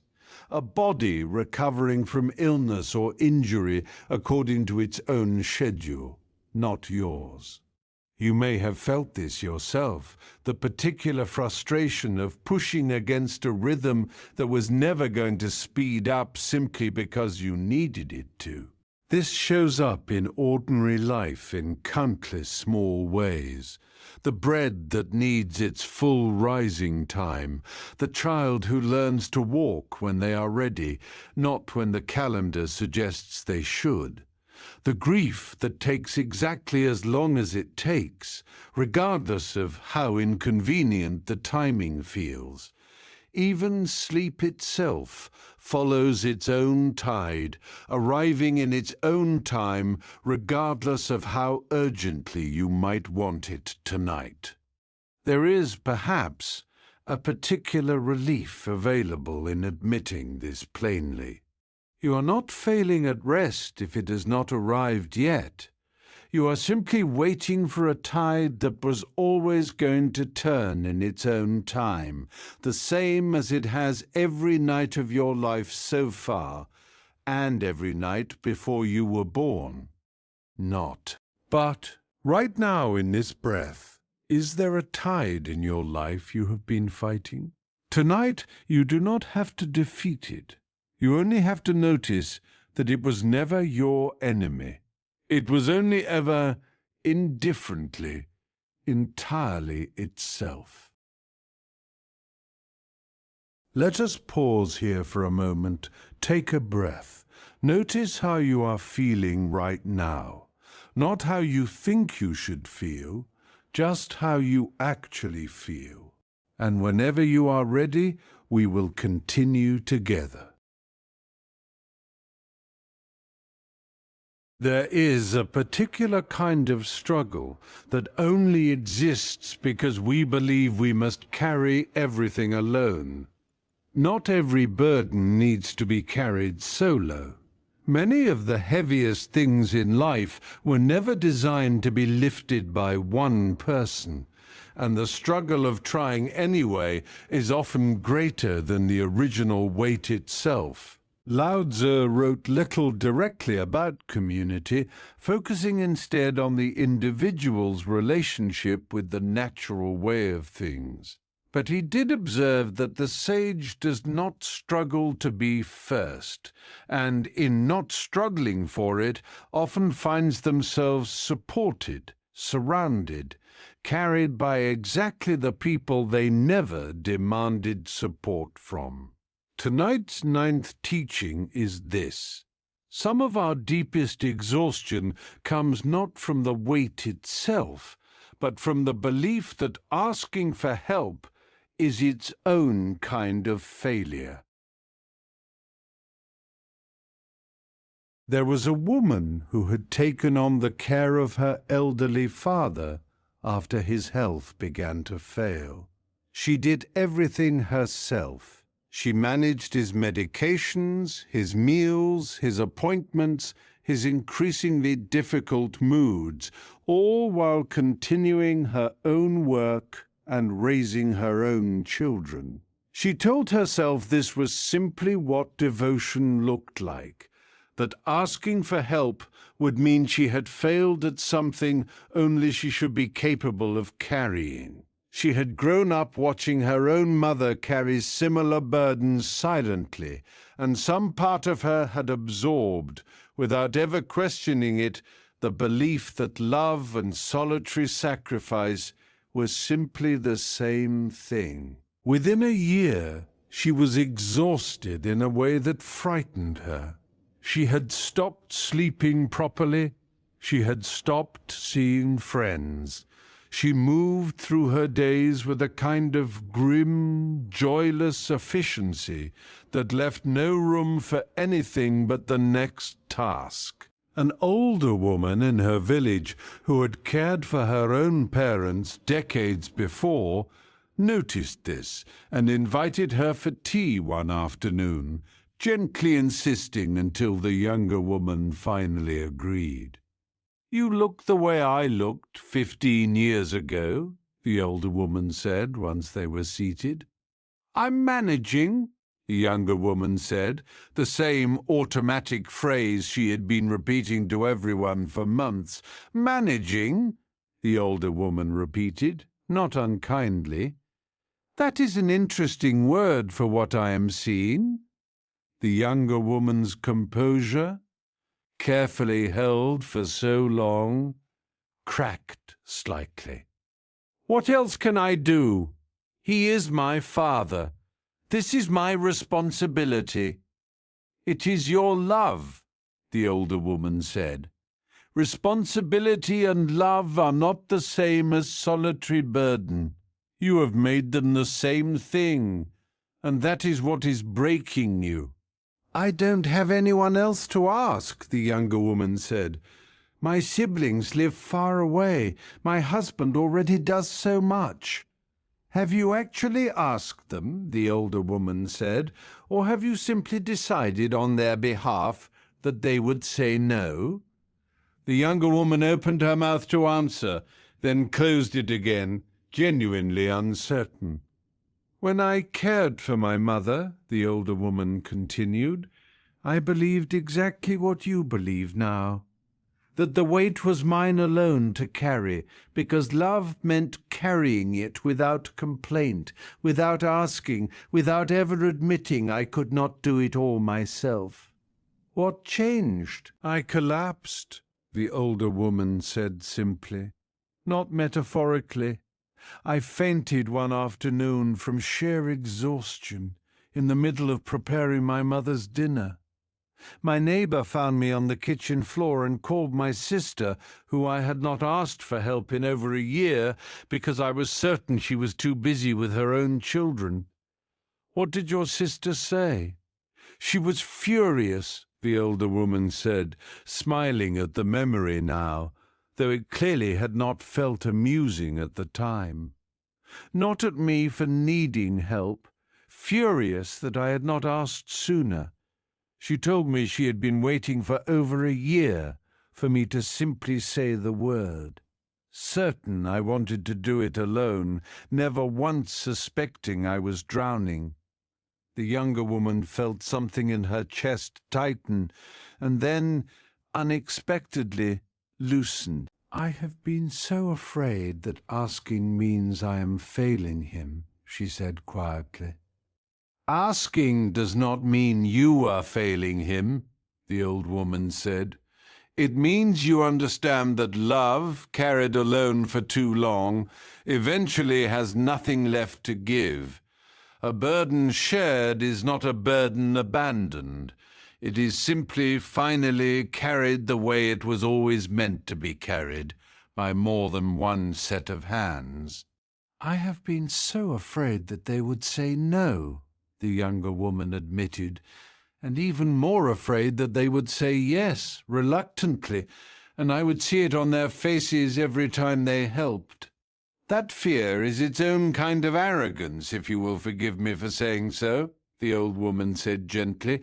It assumes you already know what is in their hearts, before you have even given them the chance to answer honestly. The younger woman called her brother that same evening. She had rehearsed for months every reason he would say no. He did not say no. He had simply never been asked. Within weeks, her care for her father had not lessened in love, but it had changed entirely in weight. Her brother took certain days. Her husband took on tasks she had never thought to delegate, simply because she had never thought to ask. Her own exhaustion slowly began to lift. Not because the work disappeared, but because it was finally distributed among hands that had been willing the entire time to help carry it. In the African philosophy of Ubuntu, there is a teaching that speaks directly to this exact lesson.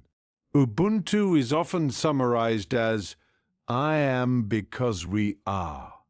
The understanding that human identity is never fully separable from the community that surrounds and sustains it. A person is not expected in this understanding to be self-sufficient in isolation. Strength is understood as something that flows between people, not something each person must manufacture alone. There is a teaching often associated with Ubuntu philosophy that a person's struggle, carried in isolation, is understood as a kind of incompleteness, not a personal failing, but a structural error, a forgetting of how human strength was always meant to function. The community exists in this understanding precisely so that no single person carries what was meant to be shared. The younger woman's exhaustion was never really about her father's care. It was about the belief that asking for help was a kind of weakness, a belief Ubuntu philosophy would consider almost the opposite of true wisdom. True strength in this understanding includes the wisdom to recognize when a burden was never meant for one set of hands alone. This understanding extends naturally to rest itself. A community that believes in carrying burdens together also tends to believe in resting together, in watching over one another's sleep, in trusting that the night does not require any single person to remain vigilant alone. Think about something you have been carrying entirely alone, not because no one offered to help, because you decided, perhaps without even fully realizing it, that asking would mean admitting some kind of failure. You may have felt this yourself, the particular loneliness of struggling silently with something that other people, had they only known, would have gladly helped carry. This shows up in ordinary life in quiet, persistent ways.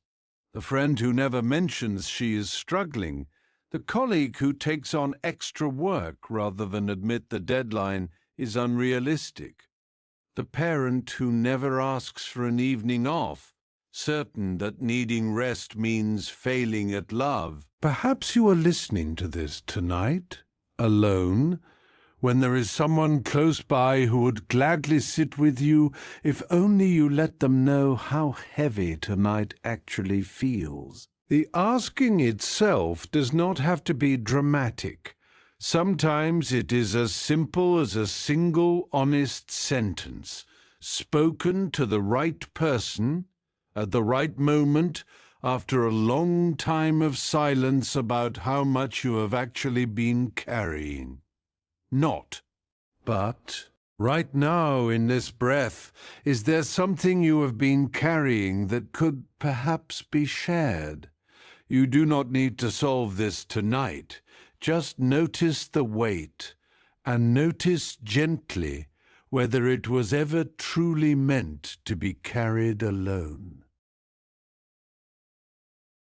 Let us pause here for a moment. Take a breath. Notice how you are feeling right now, not how you think you should feel, just how you actually feel. And whenever you are ready, we will continue together.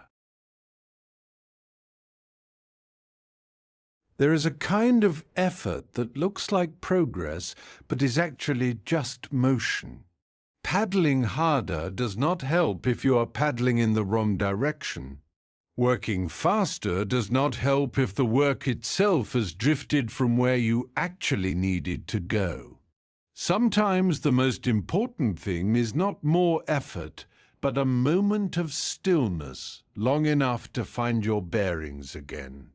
Lao Tse wrote that the further one travels, the less one may actually know, and that the wise person sometimes arrives at understanding without needing to travel very far at all, simply by attending closely to what was already present. Tonight's 10th teaching is this.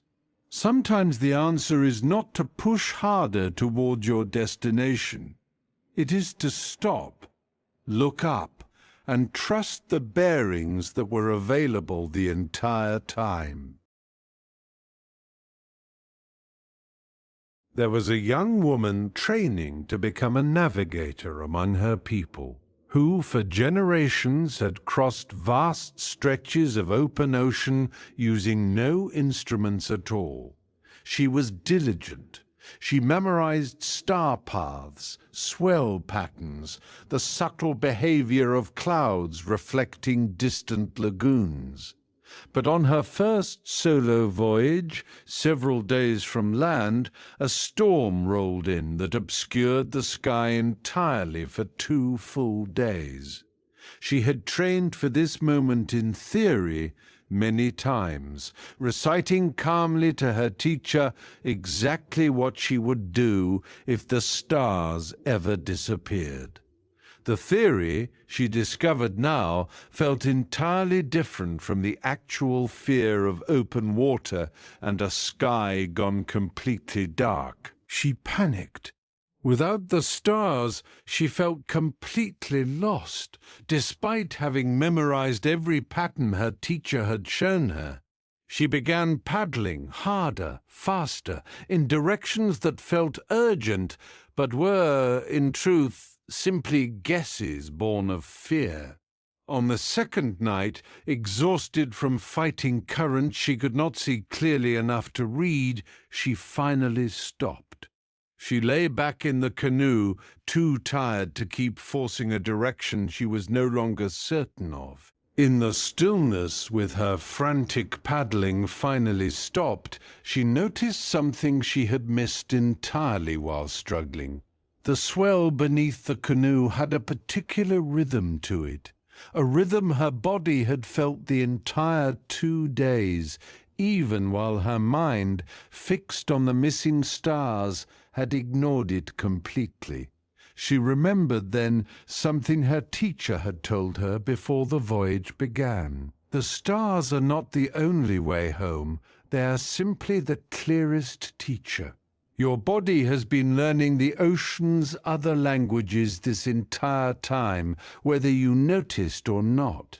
She lay still longer, letting her body feel the swell beneath her, rather than her mind frantically searching the obscured sky for guidance it could not currently provide. Slowly a sense of direction returned, not the sharp certainty the stars would have given her, but something quieter, steadier, built from the accumulated weeks of training her body had absorbed, even when her conscious mind was elsewhere. She did not paddle hard that night. She simply let the canoe move with the current. She could now feel clearly, adjusting gently rather than forcing dramatically, trusting a kind of knowing that did not require visible proof to be real. By the third morning, the clouds parted. The stars she had trained on for years reappeared, confirming what her body had already quietly known for most of the previous night. She had drifted only slightly from her intended path, far less than her panicked paddling in the first hours of the storm had nearly cost her. She returned to her teacher once safely home and told him the whole story, expecting some lesson about her failure to remain calm.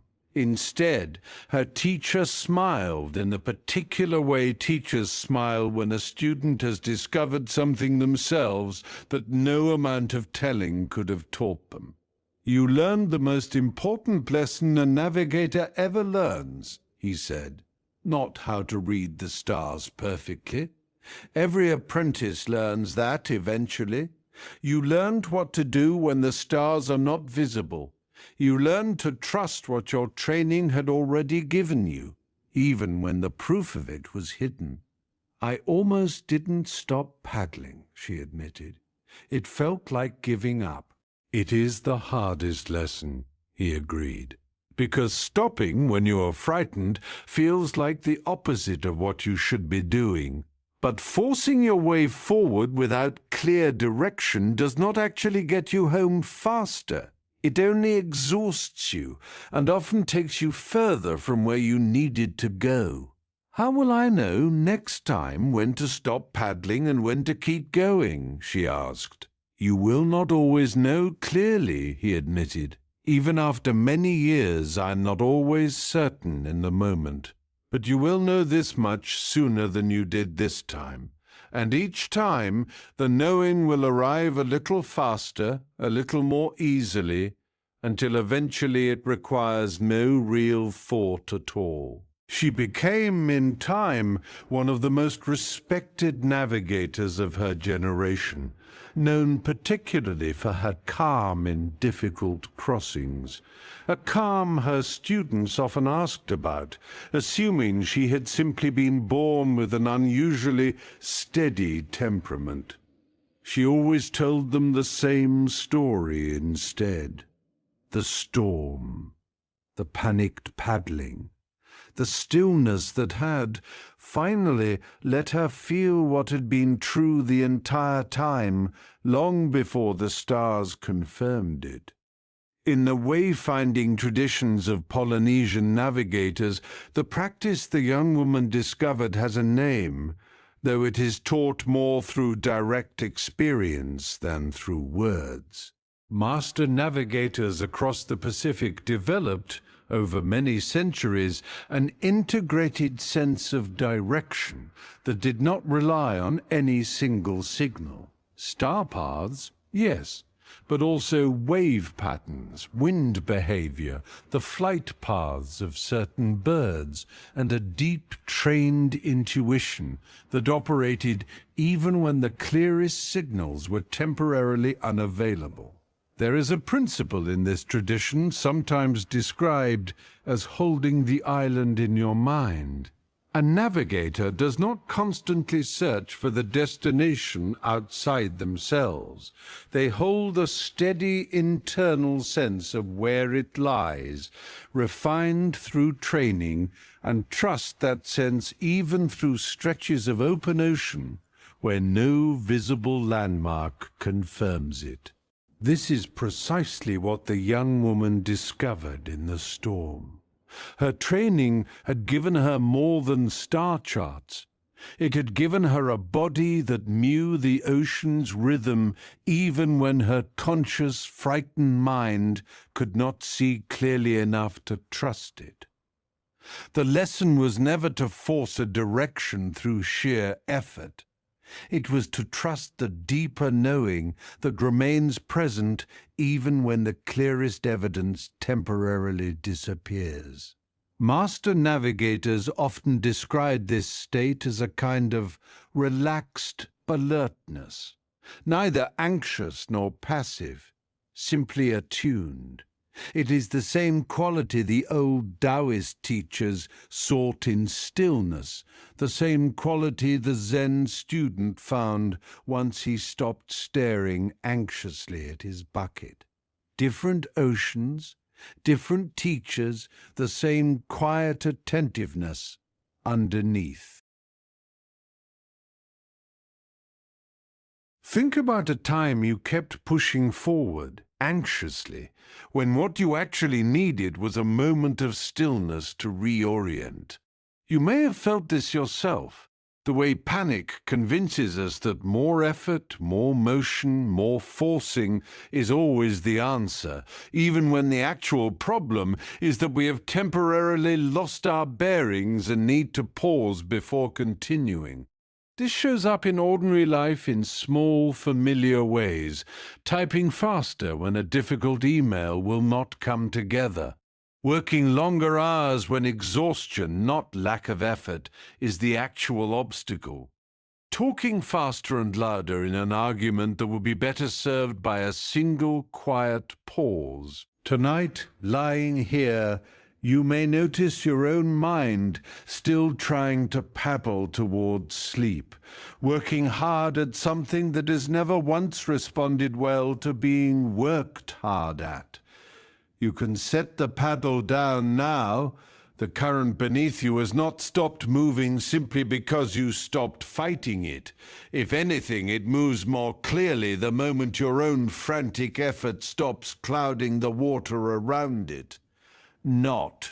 But right now, in this breath, you do not need to force your way toward anything.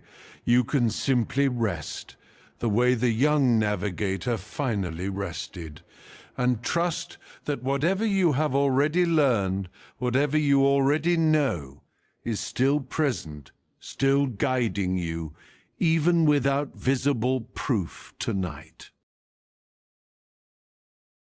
Let us pause here for a moment. Take a breath.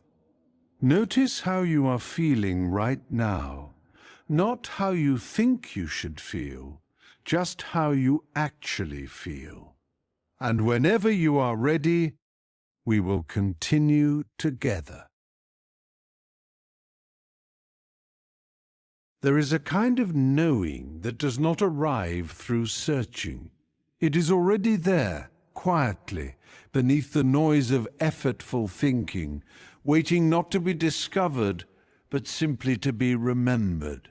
The striving mind, so used to working hard for every answer, often overlooks the answers that were never lost in the first place.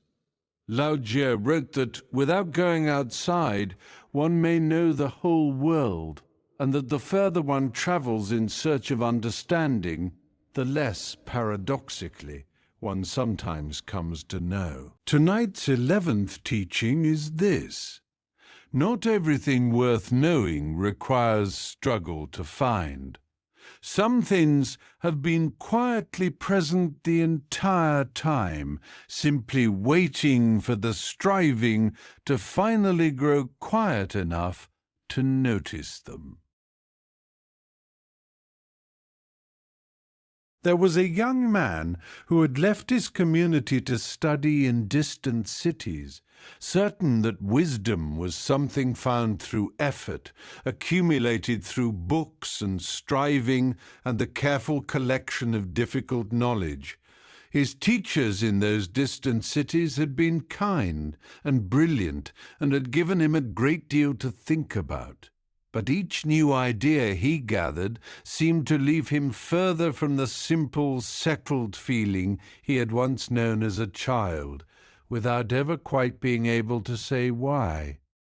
He returned years later, exhausted by the constant searching, no closer to the peace he had originally set out to find.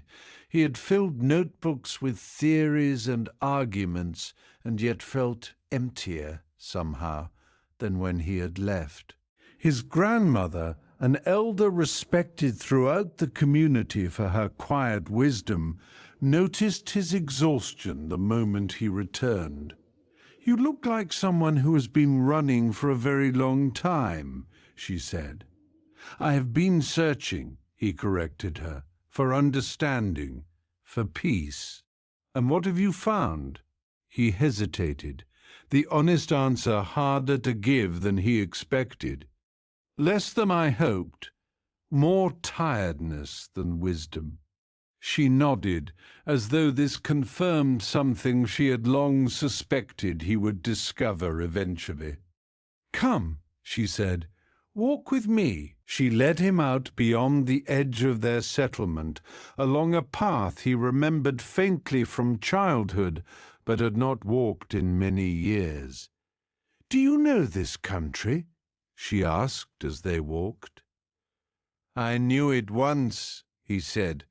"I have been away so long I'm not certain any more." "Close your eyes," she said. He hesitated, but did as she asked. "Now walk," she said, "slowly. Let your feet decide, not your mind." He felt foolish at first, walking blind along a path he was not confident he remembered. But his grandmother stayed close beside him, guiding him only when truly necessary, and after some time something unexpected happened. His feet began to find the path without his conscious effort, adjusting slightly here, stepping over a root there, as though some part of him had retained the knowledge of this ground despite his conscious mind's uncertainty. He opened his eyes when she finally told him to. They stood at a small rise overlooking a familiar bend in the river, a place he had played as a child and had entirely forgotten until this exact moment. "How did I know the way?" he asked, genuinely startled. "You always knew," she said. "You simply stopped trusting that you knew. The day you decided that real knowledge only comes from searching hard enough, far enough away." He sat down on the familiar rise, looking out over the river he had not consciously remembered, but had somehow walked toward without hesitation. "This land remembers you," his grandmother said, settling beside him. "And some part of you has never stopped remembering it back, even while you were far away, filling notebooks with someone else's idea of wisdom." "But the things I learned in the city," he said, "were they worthless then?" "I did not say that," she said gently. "I said they are not the only kind of knowing. There is a knowing that comes from study, and there is a knowing that comes from belonging to a place, to a people, to a way of being that was given to you long before you could read a single book. You went searching for the first kind so hard you forgot you had been carrying the second kind the entire time. "How do I carry both now?" he asked. "Without losing what I gained in the city, but also without losing this." "You are not being asked to choose," she said. "The books did not erase what your feet already knew. You simply stopped listening to your feet for a time while you listened so hard to everything else. Tonight you listened again. That is all that was ever required." He sat with this for a long while, watching the river move the way it had moved every day of his absence, indifferent to how far he had travelled or how many books he had filled, trying to find what this river, this exact bend, this exact rise of land had simply continued holding for him. "What do I do now?" he asked. "Start again? Unlearn everything?" "No," she said. "Simply stop assuming the deepest knowing must always be far away, difficult, hard-won through exhaustion. Some of it is, but some of it was here, in your feet, in your body, the entire time you were gone, quietly waiting for you to stop searching long enough to notice it had never actually left." He stayed in his community after that, though he did not abandon what he had learned in the distant cities. He simply stopped believing that struggle was the only valid path to understanding.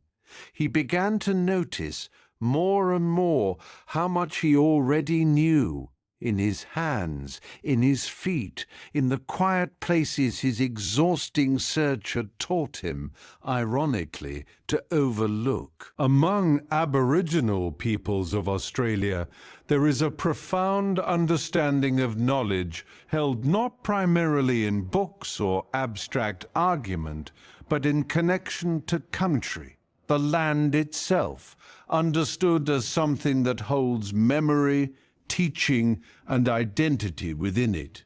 The song lines that cross the continent are not simply navigational tools. They are repositories of knowledge passed down through countless generations, knowledge that a person does not so much learn, in the Western sense of effortful study, as belong to, the way a person belongs to their own family. There is an understanding in many Aboriginal traditions that a person's deepest knowing is not separate from their connection to country, and that this knowing does not require constant, effortful searching to access. It requires instead a quality of attentive presence, a willingness to be still enough, connected enough for what was already known to surface. The young man's grandmother was teaching him something close to this understanding, even without using its specific language. Not all wisdom is won through struggle in distant places. Some of it is already present, held quietly in the body, in the feet, in a connection to place and belonging that exhausting effort can sometimes obscure rather than reveal. This does not diminish the value of distant learning, of new ideas, of stretching beyond the familiar. It simply suggests that the stretching was never meant to replace the remembering. The wisest among us in many traditions are often those who have learned to hold both at once. Think about something you already know, deep down, that you have been searching exhaustingly hard for elsewhere. You may have felt this yourself. The way an answer you have been chasing through endless research or advice or comparison was, all along, something you already sensed clearly, if only you had trusted that sensing instead of overriding it with more searching. This shows up in ordinary life in familiar moments. The decision you already knew before you spent weeks gathering everyone else's opinion. The next right step that was obvious the moment you stopped overthinking it. The comfort that was available the whole time in a familiar place or person while you searched far afield for something more complicated. Perhaps tonight is itself an example. Perhaps the rest you are reaching for through this story was never far away at all, simply waiting, quietly, for the striving mind to finally grow still enough to let it in. Not, but right now, in this breath, is there something you already know, somewhere beneath the striving? You do not have to name it tonight. Just notice that it may have been here, quietly, the entire time you were searching elsewhere. Let us pause here for a moment. Take a breath.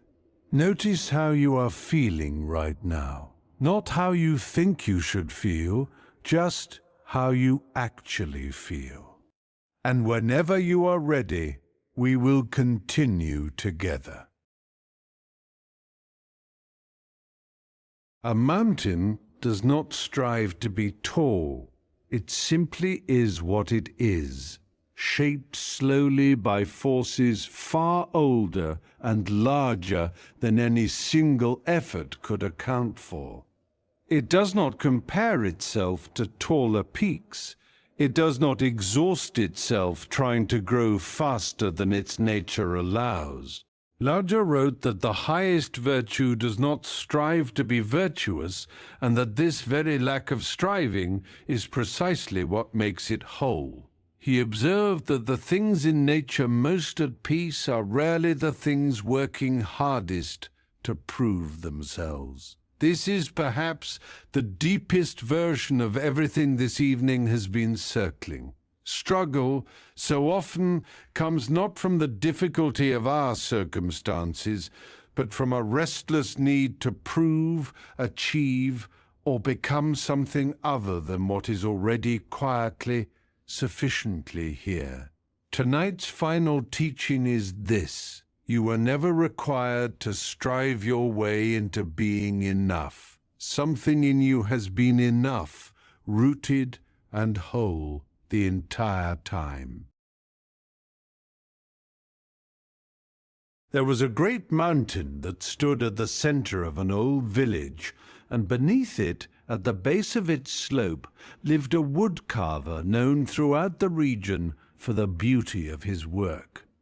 For most of his life, he had carved with a particular restlessness, certain that his next piece needed to surpass his last.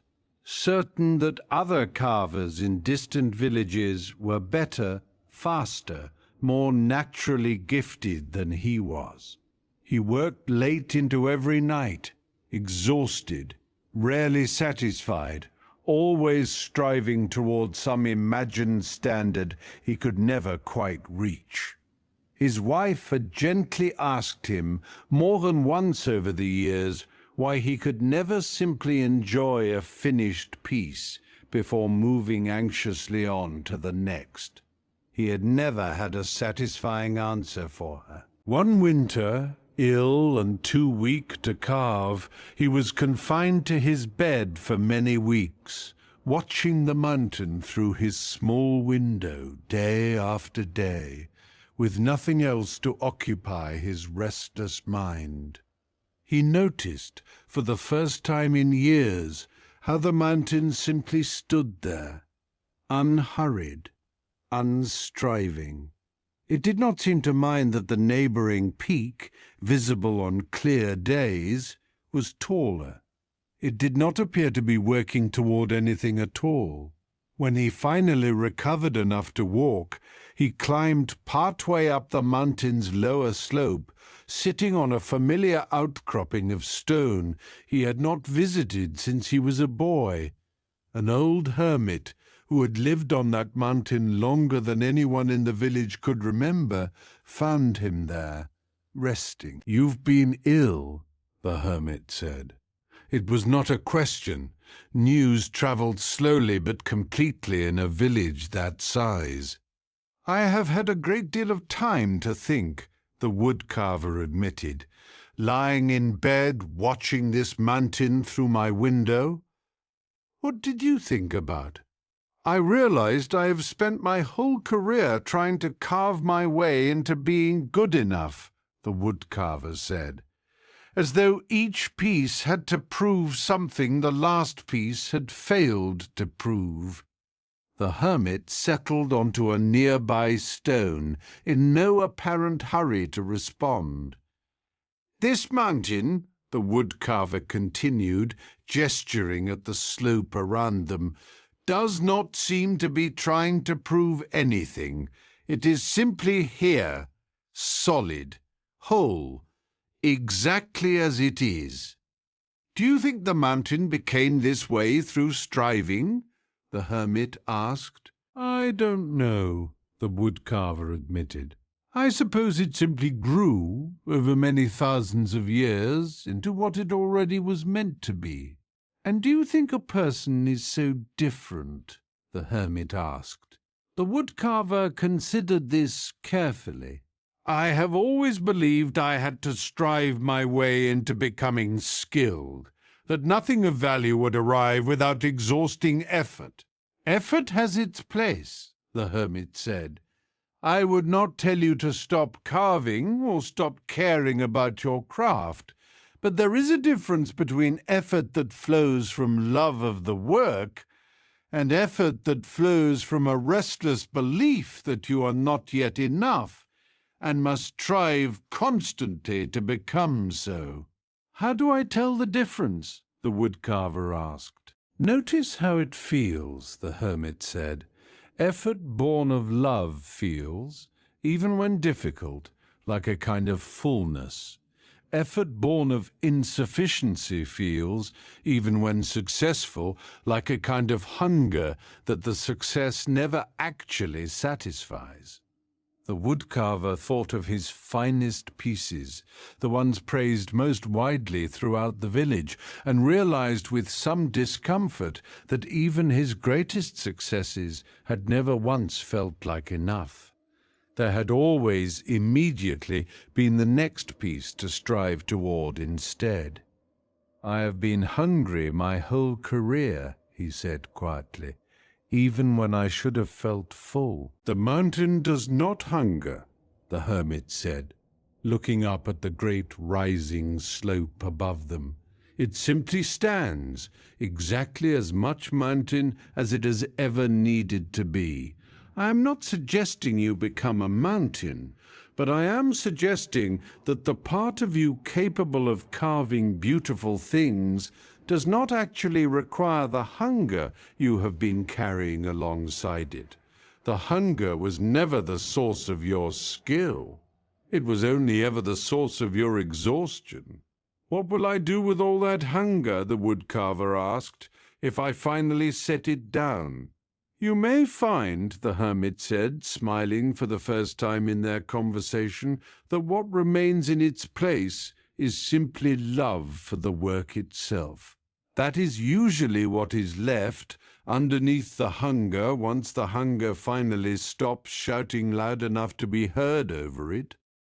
The woodcarver returned to his workshop slowly over the following weeks as his strength returned.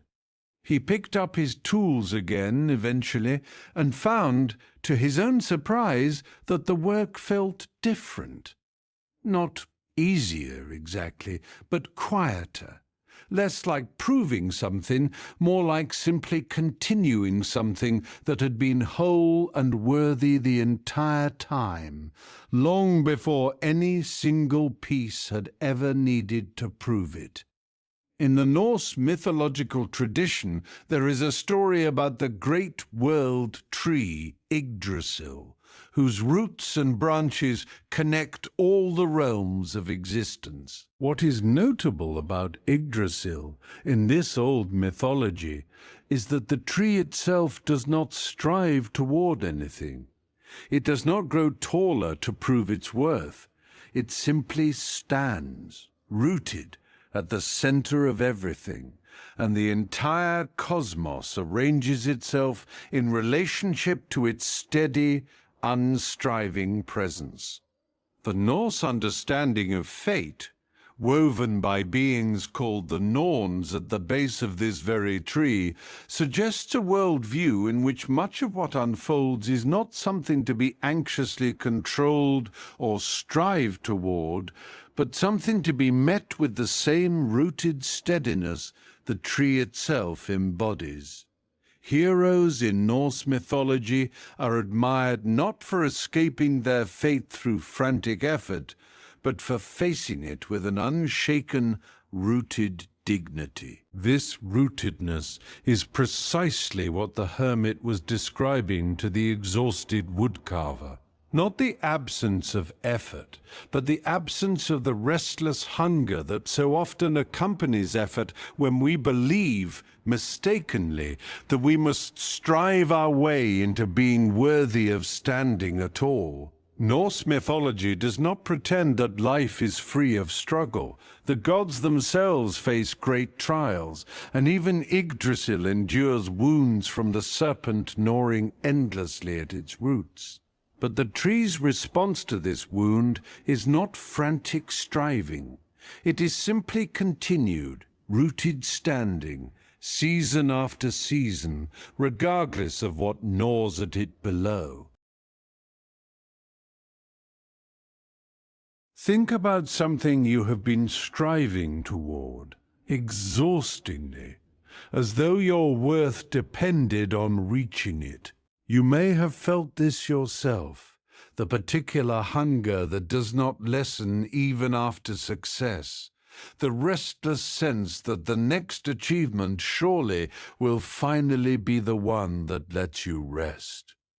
This shows up in ordinary life in familiar, quiet ways, the accomplishment that brings only momentary relief before the mind moves immediately to the next target, the comparison to others that never actually settles, no matter how much is achieved, the deep tiredness of believing, somewhere underneath everything, that you have not yet done enough to simply be allowed to rest.